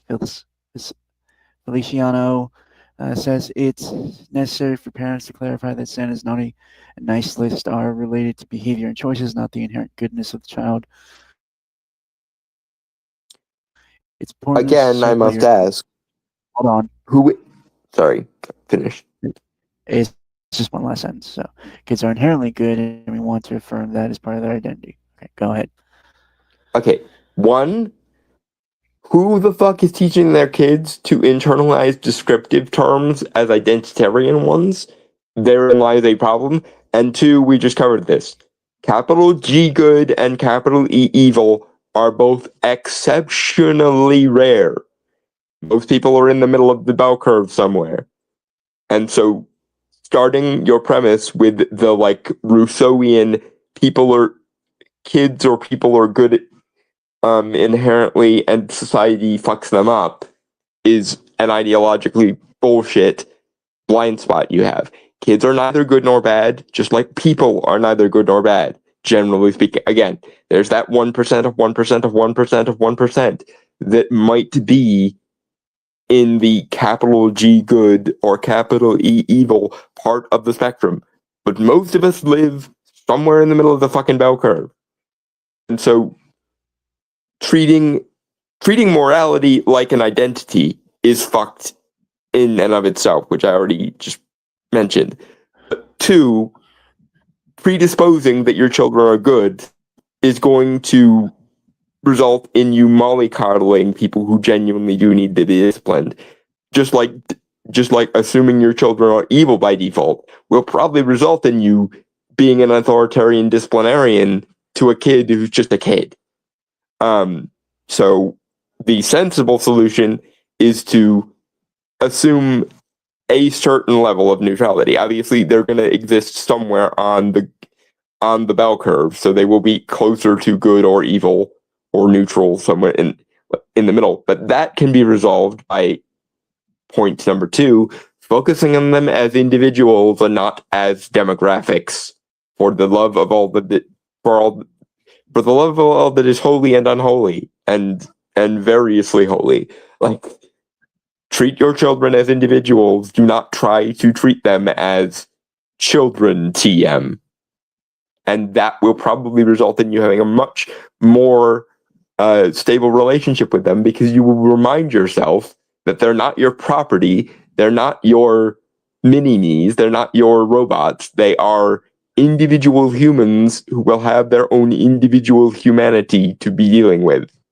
And a good parent is a parent who lets them figure out where they sit on these issues and figure out who they are as an individual person, instead of projecting either their dreams or fears onto them like a lot of very bad parents do.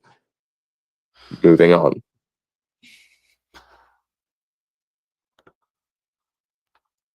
All right. Two. Focus on joy when introducing Christmas myths and characters like Santa Claus or Elf on the Shelf. Rinaldi says to center the joy, playful, and fun parts of the stories. Parents can focus on these stories as playful, additive, rather than as behavior monitoring elements. Rinaldi explains, for example, the elf on the shelf can just be a fun visitor rather than someone who's watching your child's behavior. Some children need the behavioral element, though. This goes back to what we were just saying. Most kids are neither good nor bad, and most kids should be treated as individuals. Like, some kids actually will benefit from the behavioral element. There are other kids who will become anxious wrecks over the behavioral elements because they will have a sense of low self-esteem and will need to be told not to spiral and be anxious and overly judgmental about oneself. But this can be resolved by individualism and presupposing neither good nor evil on the part of your child. Moving on. Number three, reward effort. Vasilyana says a healthier way to. Hold on. God damn it. Feel like you gotta sneeze. Now my mouse is dead. Fuck. I got batteries. I can still read it. So give me a Mm. second. All right, Faciliano says a healthier way to engage with the Santa myth is to focus on the effort kids make rather than how bad or good they might be. Good behavior doesn't necessarily look the same way for every child, but you can notice when they are trying and growing. Yeah, It most parents don't need to be told that. That's why, like I mentioned at be the right back. beginning, that's why I mentioned at the beginning that most parents use the naughty and nice list only in the abstract because most parents love their children enough to cut them a little slack, especially around the holidays. And for the most part, that is generally a good strategy. But I do not think um, lending the naughty and nice list extra moral weight and trying to ban it will be a good solution here. Because again, some kids genuinely do need the behavioral element. Some kids genuinely are angry little destructive shits and need to be told, don't be angry little destructive shits.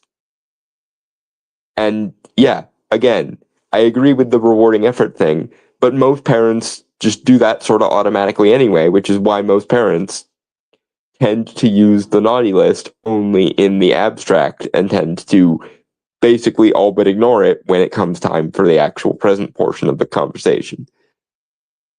And that, for the most part, is the correct, like, middle of the road, middle solution, is instill the abstract understanding of the naughty and nice list in your child so that they will begin to think about how their actions are, like, morally or qualitatively viewed, but then cut them a little bit of slack when it comes to the actual Christmas morning portion of the conversation. Because if you Okay. don't, So then you might fuck them up in a different way. Moving on. I'm back. Okay. Back with a new battery in the mouse, so it works. It's one of those Huzzah. wireless mouse. So Uh-huh. I figured as much when you said the battery died in that. I was like, yeah, it must be one of those ones that's not actually wired to the computer. yeah. Uh, Maybe good for a parent to have a conversation with a child saying, "Do you think you tried in this situation, or if there's naughty behavior, ask, what would you do differently?" Feliciano says it's important that we have those conversations and affirm the thought process, the intent to change it, and the effort. We want kids to know that it's okay to fail and not be perfect all the time, and that it's human. For some kids, that makes sense. For others, it doesn't, which again leads us back to the for the love of God, treat your children as individuals and treat them neither as good nor evil. Moving on. Okay. The bottom line on using Santa's naughty or nice list. Santa's naughty or nice list are as much a part of the Christmas season as sleigh bells and Rudolph, but it's never too late to rethink how we engage with traditions that no longer serve our families. While parents may have the best of intentions in telling their kids that Santa is making his list and checking it twice, it's also easy to forget that kids are highly sensitive, impressionable, and maybe harder on themselves than adults realize. That last part's true. Actually, that's very Yeah, true. yeah, fuck your collectivism though, because you don't get to morally arbitrate what other parents do. This is again another one of those people are individuals and find themselves somewhere on the good to evil spectrum things. You don't get to, in some sort of public conversation, dictate what other parents do, and you don't get to shame them into not doing or doing certain things. The best solution is to figure out who your child is as a person and make decisions based on that information. Because this is the fundamental issue here. So many parents treat their kids not as people who will develop their own opinions someday or people who will develop their own independent personalities someday, but as either servants, property, or mini-me's. And none of this is useful. Your kids are not there for you to do moral experiments on, like this article and articles like it implies. Try to treat your child as much like a person as they will allow you to. Obviously, if they don't really obviously, if they are in need of a lot more strict instruction or a lot more authoritarian parenting styles, by all means go with that. But try to remember that your job as a parent is not to create a mini-me of you, is not to instill morality into someone who has none, and it's not to maintain the purity of people who already have morality. Your children are going to develop individual, independent personalities from you, and you'd be better off getting to know them as a person as much as you can, as much as as much as they don't always require you to be the authoritarian disciplinarian, so that when your children develop into their teenage years and their adulthood, they don't hate your guts. Because a lot of parents do this thing where they think they are the moral superior and owner of their children, or that their job is to turn their children into mini-me's, or like an extension of what I wish I would have had when I was growing up, or some shit. And they forget that after a certain point, your job as a parent is to make sure that your child develops into a fully fledged person who will have independent thought and independent agency from you. So you best not criminalize it so that they don't treat you like the Orwellian dictator or the mollycoddling simp that you may have been otherwise. Treat your kids as much as possible like people, and they will hopefully respond to that in kind, and you'll be able to have a decent relationship with your adult children. Revolutionary Parents thinking, I never do realize. that. I know, but just because people fuck up and forget how to do things doesn't mean that the answer isn't correct. Treating your children like people as much as possible. And again, I realize at some point there has to be someone in charge and so on, but as much as possible, give your children the freedom to be independent agents from you. Moving on. Parents can ensure Santa and his pesky elves remain a fun part of the holiday season by making a few simple tweaks. When sharing Santa with children, parents should focus on a balance between fostering a holiday experience and setting realistic expectations. Rinaldi says, consider the child's sensitivity, avoid material rewards, and the thought of being friendly or naughty. The focus can be on kindness and the joy of Christmas giving. Yeah, most parents will figure out some portion of that by themselves, and you don't get to morally dictate what other people do or what society in general should do. Fuck off.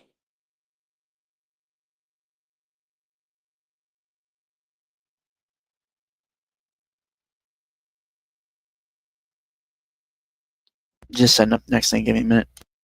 Yep.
Okay, I'm back. Yep. So, videos are going to be the last thing. They're both mine. First one, we're going to be fully honest. It was very hard, mainly because we were both busy. So we kind of did forget setting up stuff for Christmas. Mm. So I kind of just randomly found some stuff. This first thing is the official trailer for A Very Jonas Christmas.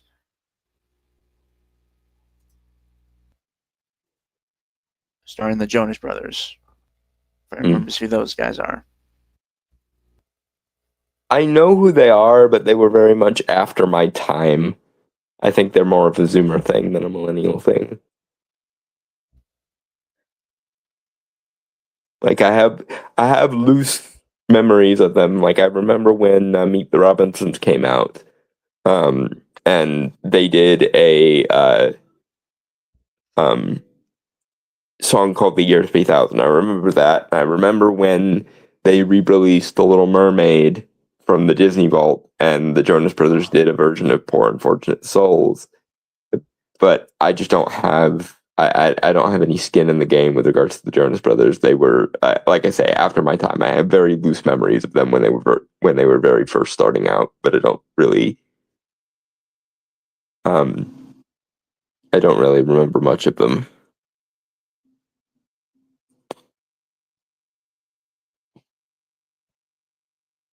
Shall we candy cane? We shall a candy cane. Hello, London. Merry Christmas. Great tour, guys. Are you boys sure you're okay with getting to the plane tomorrow without me? We'll be fine, Brad. Hey, babe. You look tired. Just can't wait to see you guys. What's got a famous rock star like you so down? As the Jonas Brothers, we're great. But us as brothers, like actually, whatever. This is reminding me a little bit of the Naked Brothers band, if anyone remembers that. Vaguely. I think that was before my time. Yeah, I remember it because my second youngest brother was very into them at one point. Yeah, I never got into them. Like you say, it might have been before your time. I think my brother is like 1 or 2 years older than you.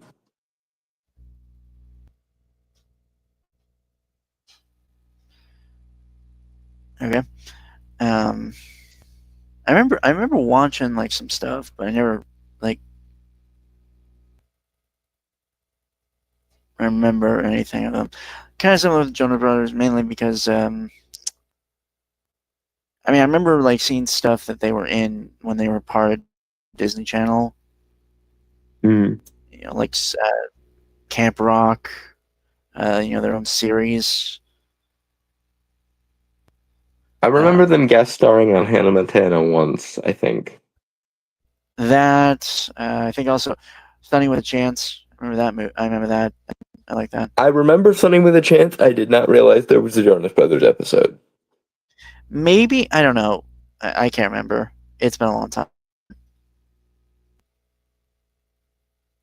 All right, shit. Candy cane. Candy cane. Magic was there. It's just dead. Nothing like Christmas to help a family rediscover its magic. I think that was Santa. We're stuck here. I cannot miss Christmas. What an incredibly unique thing about you, Kevin. Also, I think that was Mitch from Modern Family. I think so. Yeah. The way he was dressed, I think he's supposed to be Santa Claus helping the Jonas Brothers reconnect. I think Okay. you're right. Yeah. Well, it's just a lightning bolt in London Mhm. in winter strikes down their private jet, destroying it. Yeah, it does seem like one of those supernatural personal growth setups. I'm here for it. It's a classic for a reason. Yeah, if it ain't broke, don't fix it. Candy canes. No one can miss Christmas. Have you ever seen a Christmas movie? It's the entire plot of the film. We have time. It's the 23rd. I can get you on a flight, but you need to be on the train to Paris in 30 minutes. Let's go. Okay. Wrong lane. Normally I cringe at the meta humor, but I think that one worked. I got a little bit of a chuckle out of that one. Okay, so they were heading to Paris, but then it randomly changed to Amsterdam. Yeah, there's definitely magic involved in this. Yeah, this is as old as the hills. This is the classic supernatural MacGuffin inspires personal growth around the holidays thing. I don't know if it counts as MacGuffin because it's not an item. A It's just MacGuffin can also be a character or a mechanic. Like in It's a Wonderful Life, for example, Clarence is the MacGuffin that facilitates the plot.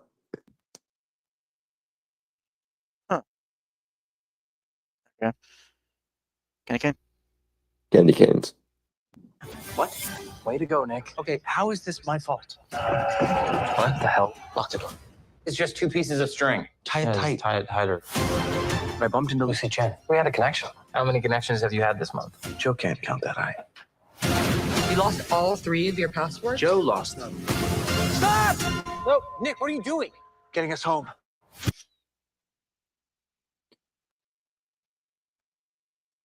They don't And, have as much of a screen presence or likability as they probably should for this kind of setup. To be fair, I'm gonna be honest on you. This is maybe it's just because you don't have the connection that I probably would have, or someone else with these guys. Again, the Jonas Brothers were. I was aware of them growing up, but their peak was definitely after my time. So maybe it's just me. I'm used to more like absurdist caricatures of people's personalities and stuff like this, like a Drake and Josh, like a Miley from Hannah Montana, etc. So maybe it's just because they're not giving that kind of performance that's messing with me here. But yeah, I don't get as much personality from them as I think the setting or the setup probably calls for. I think I'm nitpicky on that one, but I understand it. And again, it may just be me because I don't have as much connection to or familiarity with the Jonas Brothers. But like I say, I also think Go ahead. Well, I was gonna say, like as you said, like you're used to more caricature kind of performances. Maybe that's not what they're going for here. Maybe it's like a real person getting involved in, that kind of thing. Hence but at that point, at that point, it'd probably be better just to do like a concert film instead of doing the whole like fictionalized version of ourselves setup. If you're not gonna have a little bit of fun, make fun of yourselves a little bit, I'm not sure what the point of something like this is. You don't have to make whatever. Candy cane? Candy cans.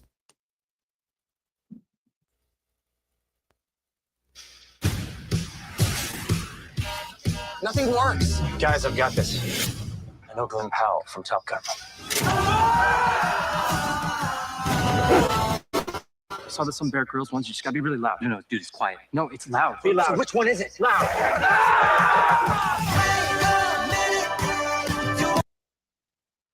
Okay, that was a little bit of life there. That's slightly better.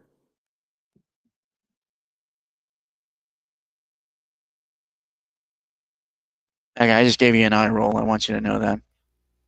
I could practically feel it, because we know each other that well at this point. But your eye roll is noted for the record, yes. I do wish there was a little bit more of that brotherly bickering aspect, and I wish they were capable of like raising their voices a little bit more. The problem here is I'm not really sure where the investment is coming from here, because there's broadly speaking 2 ways to do a setup like this. Make them the straight man characters in an absurdist world, or make them the over-the-top comedic characters in a slightly more grounded world. And this movie doesn't appear to realize which way it's going with that. And Can we just have their trailers? their performances are coming off very flat, is the thing. I disagree on that. Then again, you're the gay theater nerd, so I feel like you're more used to like over the top, grandiose performances. So, Well, again, I grew up on stuff like a great parallel to this movie would be like Merry Christmas, Drake and Josh, or okay, but I feel like that's not really. I'm not gonna say it's not comparable because it is, but I feel like it's somewhat of I feel like that is a bias that affects you of properly like gauging this. The point there is Drake Bell and Josh Peck's performances and their, again, over-the-top, semi-fictionalized portrayals of their personalities is part of what made Drake and Josh as likable as it was and made Merry Christmas, Drake and Josh very much likable. I think because they're playing it a little bit too straight here, we're missing a lot of what would otherwise be charisma or likability from them.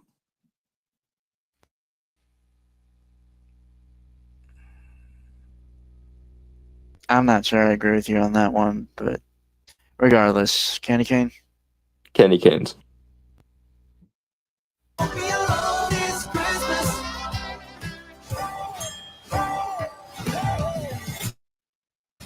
gonna get home for Christmas.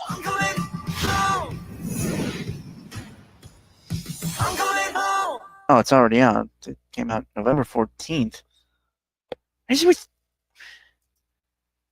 Studios fail again to remember when holidays exist. Sigh and eye roll all roll into one, etc. All right, give me a sec. Okay, and now the thing that Brainstormer didn't tell me about prior because he wanted to surprise me and or get a fresh reaction from me. Which, granted, the last time he tried this with regards to holiday stuff, he ended up hating me for it. So, I batten down. As you're an over-analytical motherfucker. Yes, although that is not any different from any other day of the time we have known each other.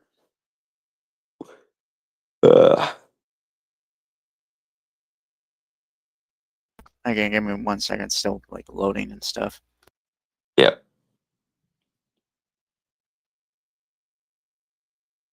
Although to be fair, I guess we did do the Santa impersonator clone thing last year, and I didn't like hyper overanalyze that. I didn't think. No, you did, but you actually liked it because, to be fair, it was actually more competent and well thought out than I think it was the Fantasy the Elves, Tolkien elves Christmas versus Christmas elves thing. Yeah. Looking back, yeah, I think it was just I thought it was funny because of how like just random and kind of stupid it was. But I think it could have been even better if they had done a little bit of their homework and actually tied in some quirks from the lore, like the differences between like a house elf style brownie and a like high she style elf. I think leaning into leaning into the lore a little bit more could have resulted in even better comedic setups there. You know, I don't care. I know, but I have to speak for myself a little bit here. Anyway, moving on to the thing. It is actually made. This is a video made by the same guys who did that, but a very different one. Okay. This is 6 Christmas movies you'll live through. And unfortunately, this also doesn't have captions that aren't auto-generated. Mm. So we'll probably have to pay attention to what is being said. Yep. Candy cane. Candy cane. This is you. This is your holiday. You understand it's not for everyone, but you like it okay. And these are the 6 Christmas movies you'll live through. You feel like you just ate Lucky Charms for 6 weeks straight. The cartoon is the first movie Mm. you'll experience in your life for Christmas. Mm. I like how they're kind of, they're just kind of the Raskin and Bass. Aesthetic. Yeah, for the first one, which is impressive. Rankin, by the way. Rankin and Bass. Are you sure? I've been saying Yes. Raskin and Bass this whole time. No, it's Rankin corrected- and Bass. Okay, but I've been saying it all these years, and no one's corrected me. I think it's just because no one wanted to be rude and correct you. But I am fully willing to Motherfucker, for your sake. So I'm saying, I've been saying it on this podcast every time we've done December. Anytime we've covered Rakin and Bass, I have said Raskin and Bass, and no one said. You never said anything. well, it's possible that I haven't heard it until now. But yeah, it's Rankin and Bass. Anyway, candy canes.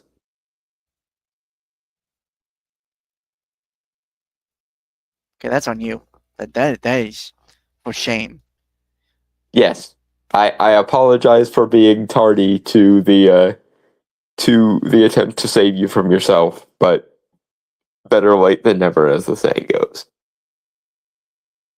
Candy canes. Candy canes. You feel like you just ate Lucky Charms for 6 weeks straight. Only the marshmallows, of course. Why sleep? There's no school. Every meal is followed by cookies. Every cookie is followed by toys. Ethics aside, scientists say a dozen 4-year-olds under the influence of Christmas. I feel like it was me both growing up and now. I have explained this to Brainstormer before, but I don't think I mentioned it on the stream before. Every Christmas morning, I'm basically Jack Skellington during What Is This? It is the single happiest day of the year, goddammit. Which is why it makes me extremely. Anyway, go ahead. Sorry, we're just going to bitch about the family being Scrooges again thing. Well, I think you've mentioned before on stream that you basically are, like you said, Jack Skeleton. And What Is This? Yeah, like when I wake up on Christmas morning and see the presents and shit under the tree, it's just I just that's the song that always plays in my head, and that and the Christmas Every Day song from the first Fairly Odd Parents Christmas special, the one from '99. I don't think we're gonna put up the tree this year. Yeah, us either, and it's fucking irritating me on every level that is possible to irritate me on. No, mine isn't sad and depressing like yours. It's just we literally have no room to put it up. Oh, well, that's a shame. We did some major rearranging we did some major rearranging in the house, and we just don't have a place to put it. So you could probably buy one of those smaller like the plastic ones or the fiber optic ones.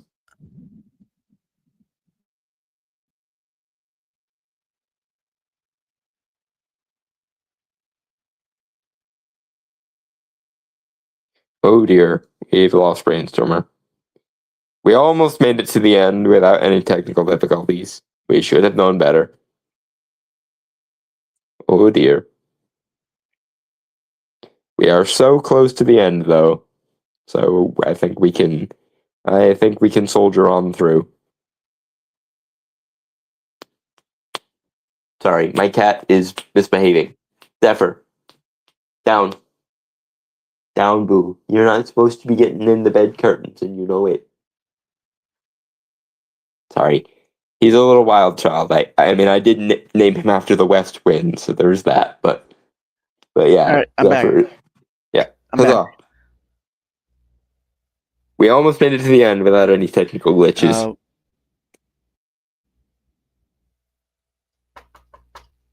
I just knocked on wood for that. Mhm.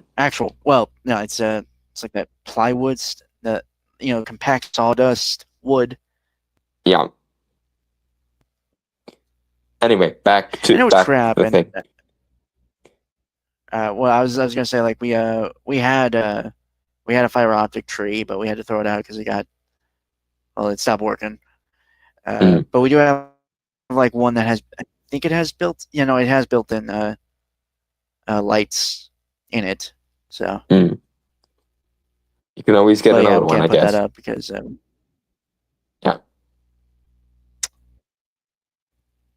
yeah, can't put it up because we got no room. Well, they make them in different sizes. Anyway, moving along. To be fair, I just don't see the point in that.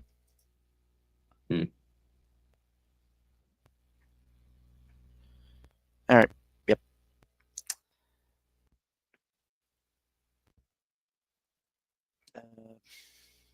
Candy canes. Sorry, I was gonna say. At first, I was gonna say Yeah. bat nana, but I knew that wasn't right. So. Candy canes. Yeah. Every cookie is followed by toys. Ethics aside, scientists say a dozen 4-year-olds under the influence of Christmas could power Missouri for the next 500 years. All your favorite people love this holiday. The Turtles, Pikachu, Phineas, Ferb, John McClane, even SpongeBob. They all have Christmas specials because Yeah. Yep. I am certain you could power a large city off my holiday spirit every year, no matter how old I get. Zephyr, get down. You're not supposed to be on the bed curtains, and you know it. Stop.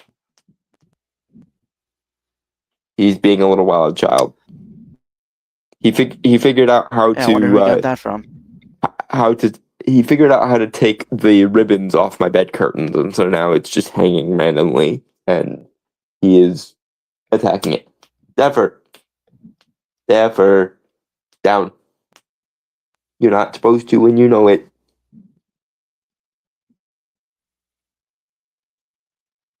Sorry, you little shit. Anyway. Well, he is named after the West Wind, which is the wind that typically relates to like the underworld and chaos. So I should have known better.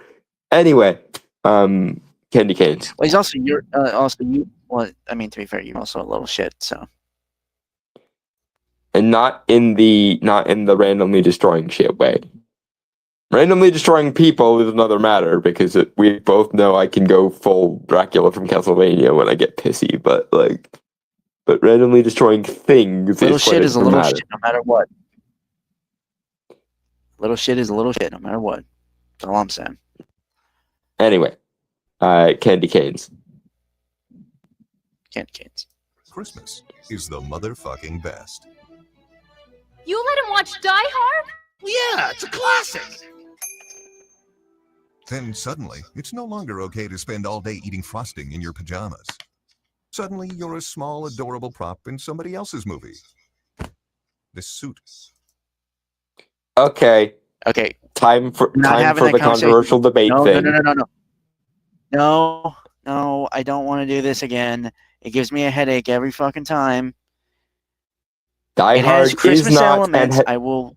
It is not and has never been a Christmas movie, and I don't care who knows my opinion on the matter. Die Hard has never been a Christmas movie, and people need to fuck off with regard to this bullshit. Okay, I have a question. Does Lethal Weapon count as a Christmas I movie? have never seen Lethal Given Weapon, that so Chris, I could. you mother. You have to keep in mind, I don't normally like the shoot 'em up action movies, dude. Like, John Wick is the rare exception to that trend, but I do not like the shoot 'em up action movies as a general rule. Oh, you mother. There are movies in this milieu that I will make the Christmas case for, like Batman Returns. I will say is a Christmas movie with all of the ice and Done. Yuletide We're done. imagery. That's No fine. more. Shut the fuck up. We're done. This Die Hard is not a dead. Christmas movie, and moving Right on. the fuck now. I'm not.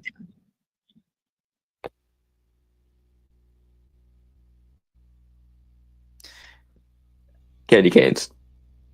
I really don't want to go to fucking jail, no prison, for murdering a fucking cripple.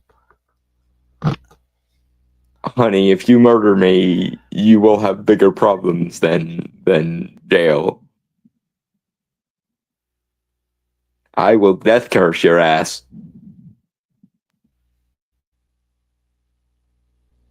I will be Bitch, the you most won't. annoying poltergeist it is possible to be. I will incept your death curse fucking me. dreams like fucking Freddy Krueger, goddammit. I don't have dreams. I've told you this. I rarely have dreams anymore. Well, then I will give you dreams So you'd be basically- just so that I can annoy you with them. You would not have that kind of power. You'd just be walking into a fucking void that is my mind. Both of you to assume that I wouldn't have that kind of power, especially given that afterlife-wise, I'm probably going to wind up among the Winter Fae. And I'm sure plenty of them would enjoy punking you. Also, you would not death curse me. You would not. You like I me too would. much. If you actively murder me, then I am death cursing you. And as I have stated before, if I somehow manage to outlive you, I'm resorting to necromancy. Because to quote Felix Faust from Justice League Dark, just because you're dead doesn't make you beyond my retribution. And the same will go if you kill me. I will be the most annoying ghost it is possible for a human being to be. You will not get rid of me until I am ready to be gotten rid of, goddamn you. I didn't say get rid of. I said fight a ghost. I'm trapping you in an assault circle and wearing fucking iron gauntlets, and we are boxing. And since you a weak ass motherfucker, well, physically, I'm winning not that. spiritually. I don't think that's going to go the way you think it's going to go, because I'm gonna go full poltergeist on your ass. You know my life, man. You know that shit really ain't gonna scare me that much. Oh, I think I know what would. But anyway, candy canes before my phone fucking dies. All right. Itches. These are not cookies. This is not Donkey's Christmas Shrektacular. Good Christmas stories have dinosaurs in 3D and were made after God invented color. How could a Christmas like this be fun for anybody? When did your Christmas turn into a series of broad comedic set pieces? The alcoholic relatives, the obnoxious neighbors.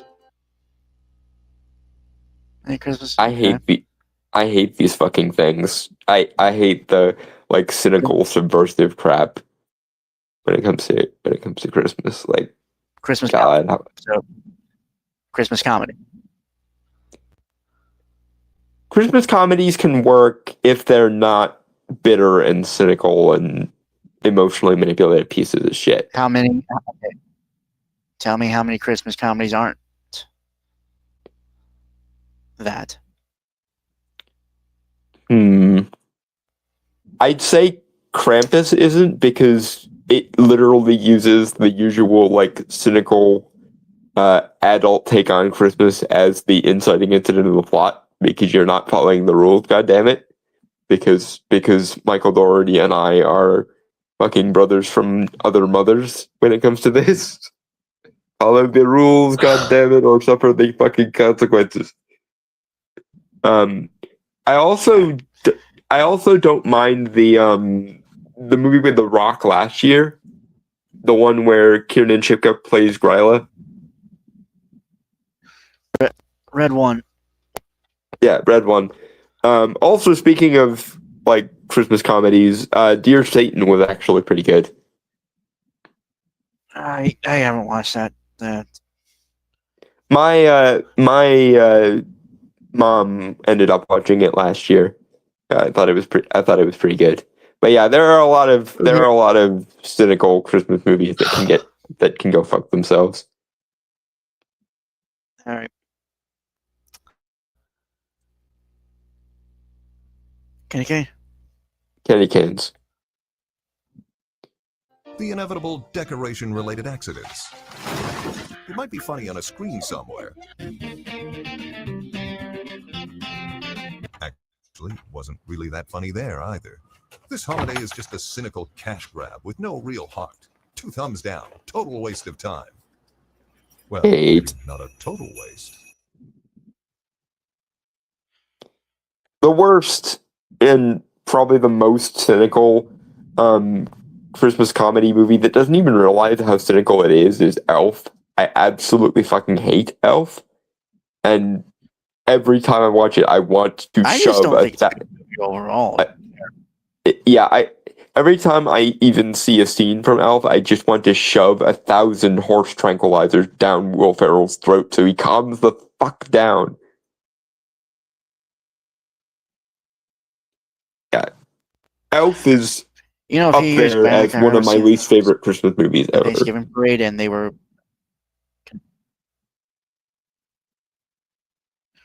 So, a few years back, I remember watching Thanksgiving Parade when I still did that, and they were promoting Elf the musical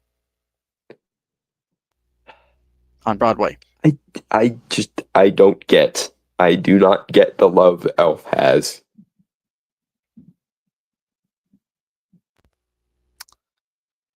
Yeah.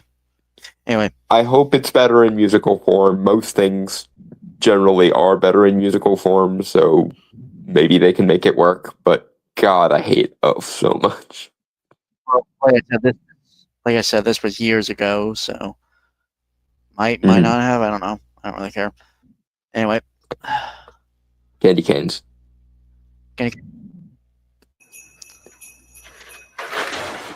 should probably take him to the hospital. The romance. You've never taught this.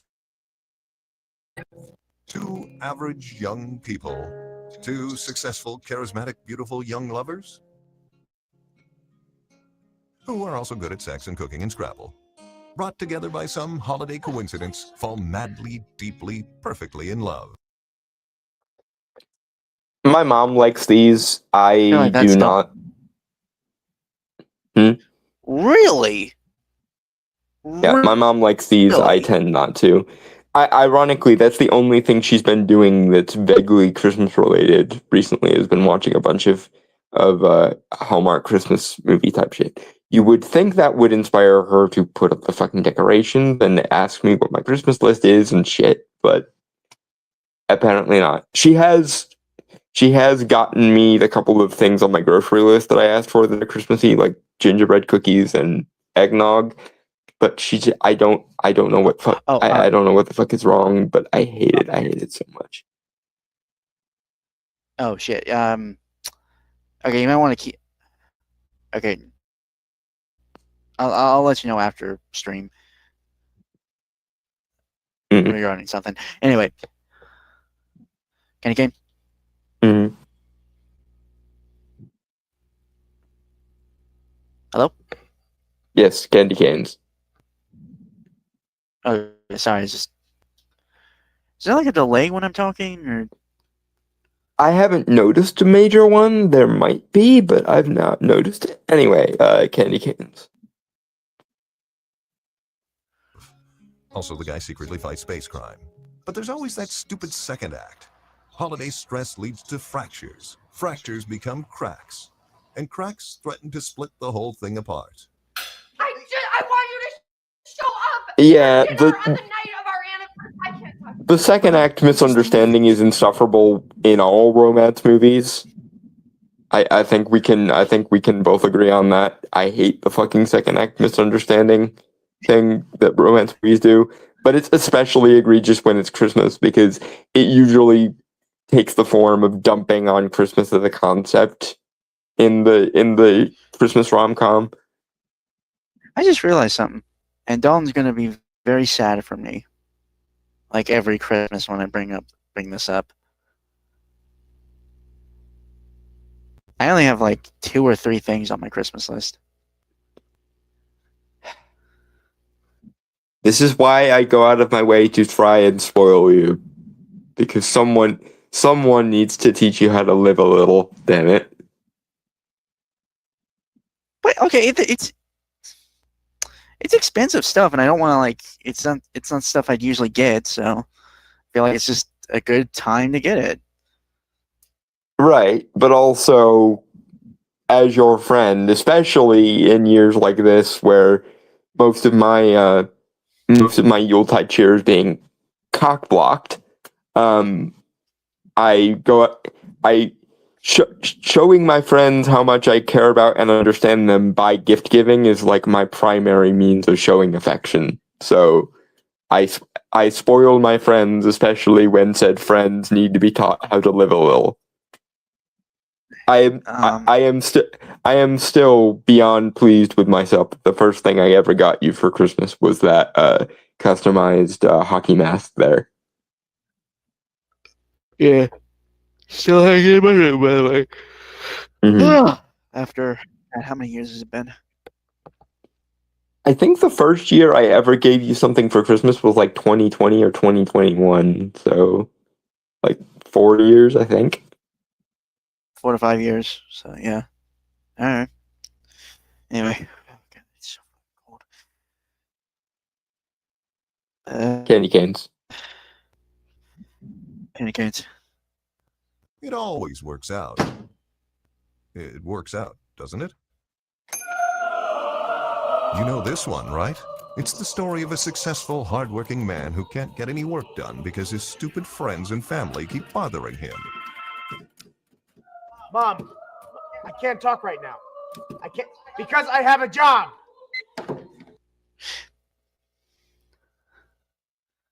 I'm surprised they haven't brought up the Christmas Carol until now, because like that's probably the oldest and most pervasive modern Christmas story there is the take on Ebenezer.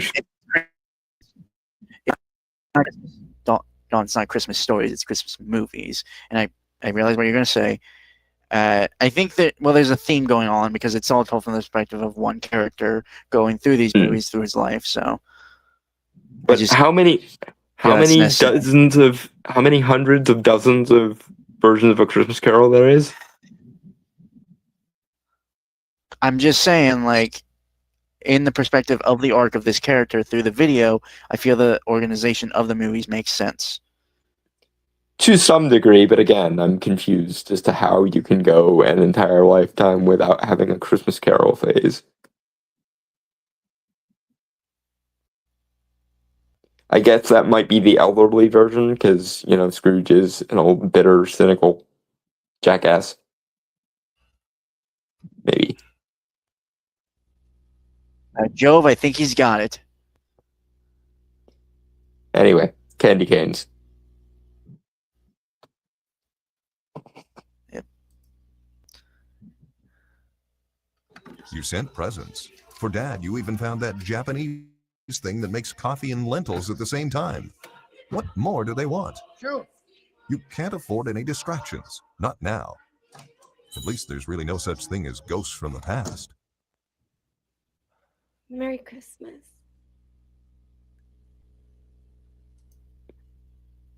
Oh, honey, this must not be someone who knows me, because those ghosts from the past might wind up being rather literal if I had anything to say about it. I feel like it was the irony of that statement, given the girlfriend from the romance movie era of Christmas of this guy's life. Yeah, no, I Comes got back. the joke. It's just also funny because you've never to borrow a line from Bugs Bunny. You don't know me very well, do he? Oh God! What the fuck? I'm sorry. I'm getting fucking shivers right now. Jesus. Mm.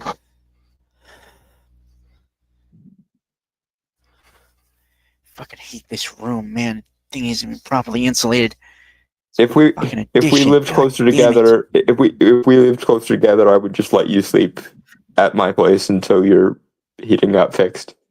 But unfortunately, distance do be a thing. I ain't gonna lie, man. I'd probably siphon off some heat for the house. Mm. That was a joke for anyone listening, by the way. Uh-huh. But anyway, when Brainstormer can stop himself from shivering, we will move on with the candy caning. Be glad my teeth aren't chattering. Actually, they might be. I'm just really trying not to. Okay, candy canes. This last movie isn't great. The hell is AEB? The cinematographer clearly has no idea what he's doing. The actors miss their cues, stammer through their lines, act without any clear motivation. Oh, fuck, she just stepped on me. Still, it has a certain charm to it, an authenticity. All movies. Yeah. I don't have those. We have a couple home movies from like Christmas mornings growing up. That my mom or stepdad had a video camera for, but I don't. We never made a habit of it or anything. My childhood was sad. Which is why I try my damnedest to spoil you as much as possible around the holidays. Granted, I would probably be doing that anyway, but the fucking smallest violin music does give me more motivation to spoil you than I otherwise would have. I always understood the phrase smallest violin to be more of an ironic statement. That it just seems like someone's trying to throw a pity party for themselves. Well, it's a play on the fact that in a lot of sincerely like tragic things, it's always the same style of violin music. The like tragic sob story music. And Mr. Krabs in SpongeBob was using that trope to mock Squidward for his lack of reason for the tragic backstory. Anyway. Okay, yeah, that might actually be where I got it then. That's probably where a lot of both of our generations got it, because early season SpongeBob, not like after season 3 era SpongeBob, but early season SpongeBob was like a meme a minute. And I'm 90% sure that almost all of those like first 3 seasons worth of memes are scorched onto our fucking psyches.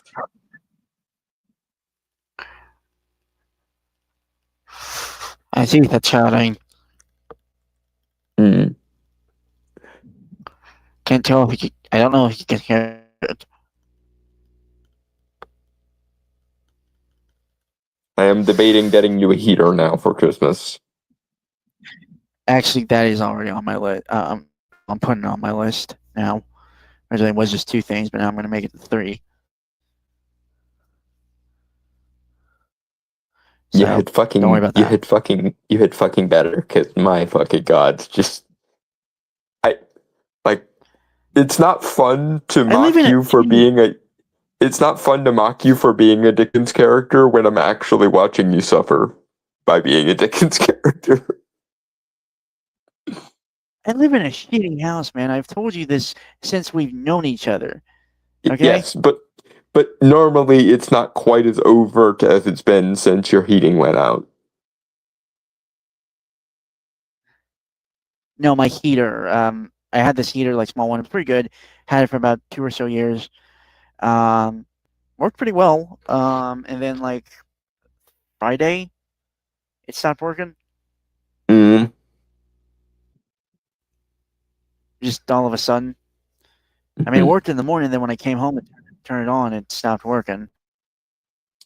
It actually started to smell like it was burning, and I immediately turned it off so I wouldn't get a fire. Because you don't want to set a house fire, especially not this close to Christmas, for God's sake. It kept me warm though.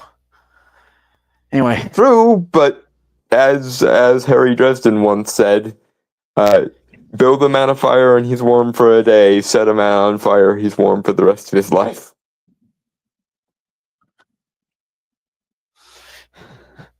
He was mocking a villain when he said that. Yeah, candy canes. I know. It's not perfect. It's not beautiful. Sometimes there's puke on it, but it's always yours. Merry Christmas. I don't know. This for was, me, College Humor back when. Yeah, back when they actually had some teeth and could be funny on occasion. I wasn't sure if you knew what College Humor was. I am aware. I am aware of what College Humor is. My college roommate. Oh no, actually, yeah. Yeah, you would have showed me a been in bunch. college when they would have been in their when they would have been in their prime. You would have been in college. Yeah, my college roommate got me into. I was going to ask, did you ever see their Star Wars parody, Troopers? No, I don't think so. It's funny as hell. It actually had Audrey Plaza in it playing Princess Leia character. She'd be good at that. She'd be very good at that, in fact. But yeah, my college roommate got me into College Humor, got me into That Guy with the Glasses, aka Channel Awesome, and got me into The Amazing Atheist. Prior to meeting that roommate in college, I didn't even know that you could make money as a YouTuber. So that was a remarkably formative experience in my life. My jaw. Yeah, we need to end so that Brainstormer can bury himself in a fuck ton of blankets. Actually, just one. Am I literally going to have to get you blankets for Christmas? No, I got a really nice. It's that blanket. I bought a really nice blanket, and it's kept me warm. Also, I keep my door open so the heat from the actual house can come in. Do you have an electric? Do you have an electric blanket? You would probably benefit significantly from an electric blanket. No, I don't. You should get one. Also, I don't know. I don't know what that is. You've never seen an electric blanket? No. It's a blanket you can plug in so that it like warms you. Okay, I just never heard of it before. All right. Okay, but yeah, we need to wrap things up so the Brainstormer can get warm. But yeah, I've been freezing since like 3 o'clock, so I don't think I'm going to get warm anytime soon. Are you wearing your coat? Jacket. But yeah. Okay. I was gonna say, because if you're not wearing your after we started. Yeah, if you're not wearing your coat, I was going to bitch at you for not wearing your coat. But yes, wear as much. It's not really. To be fair, it's not really helping, but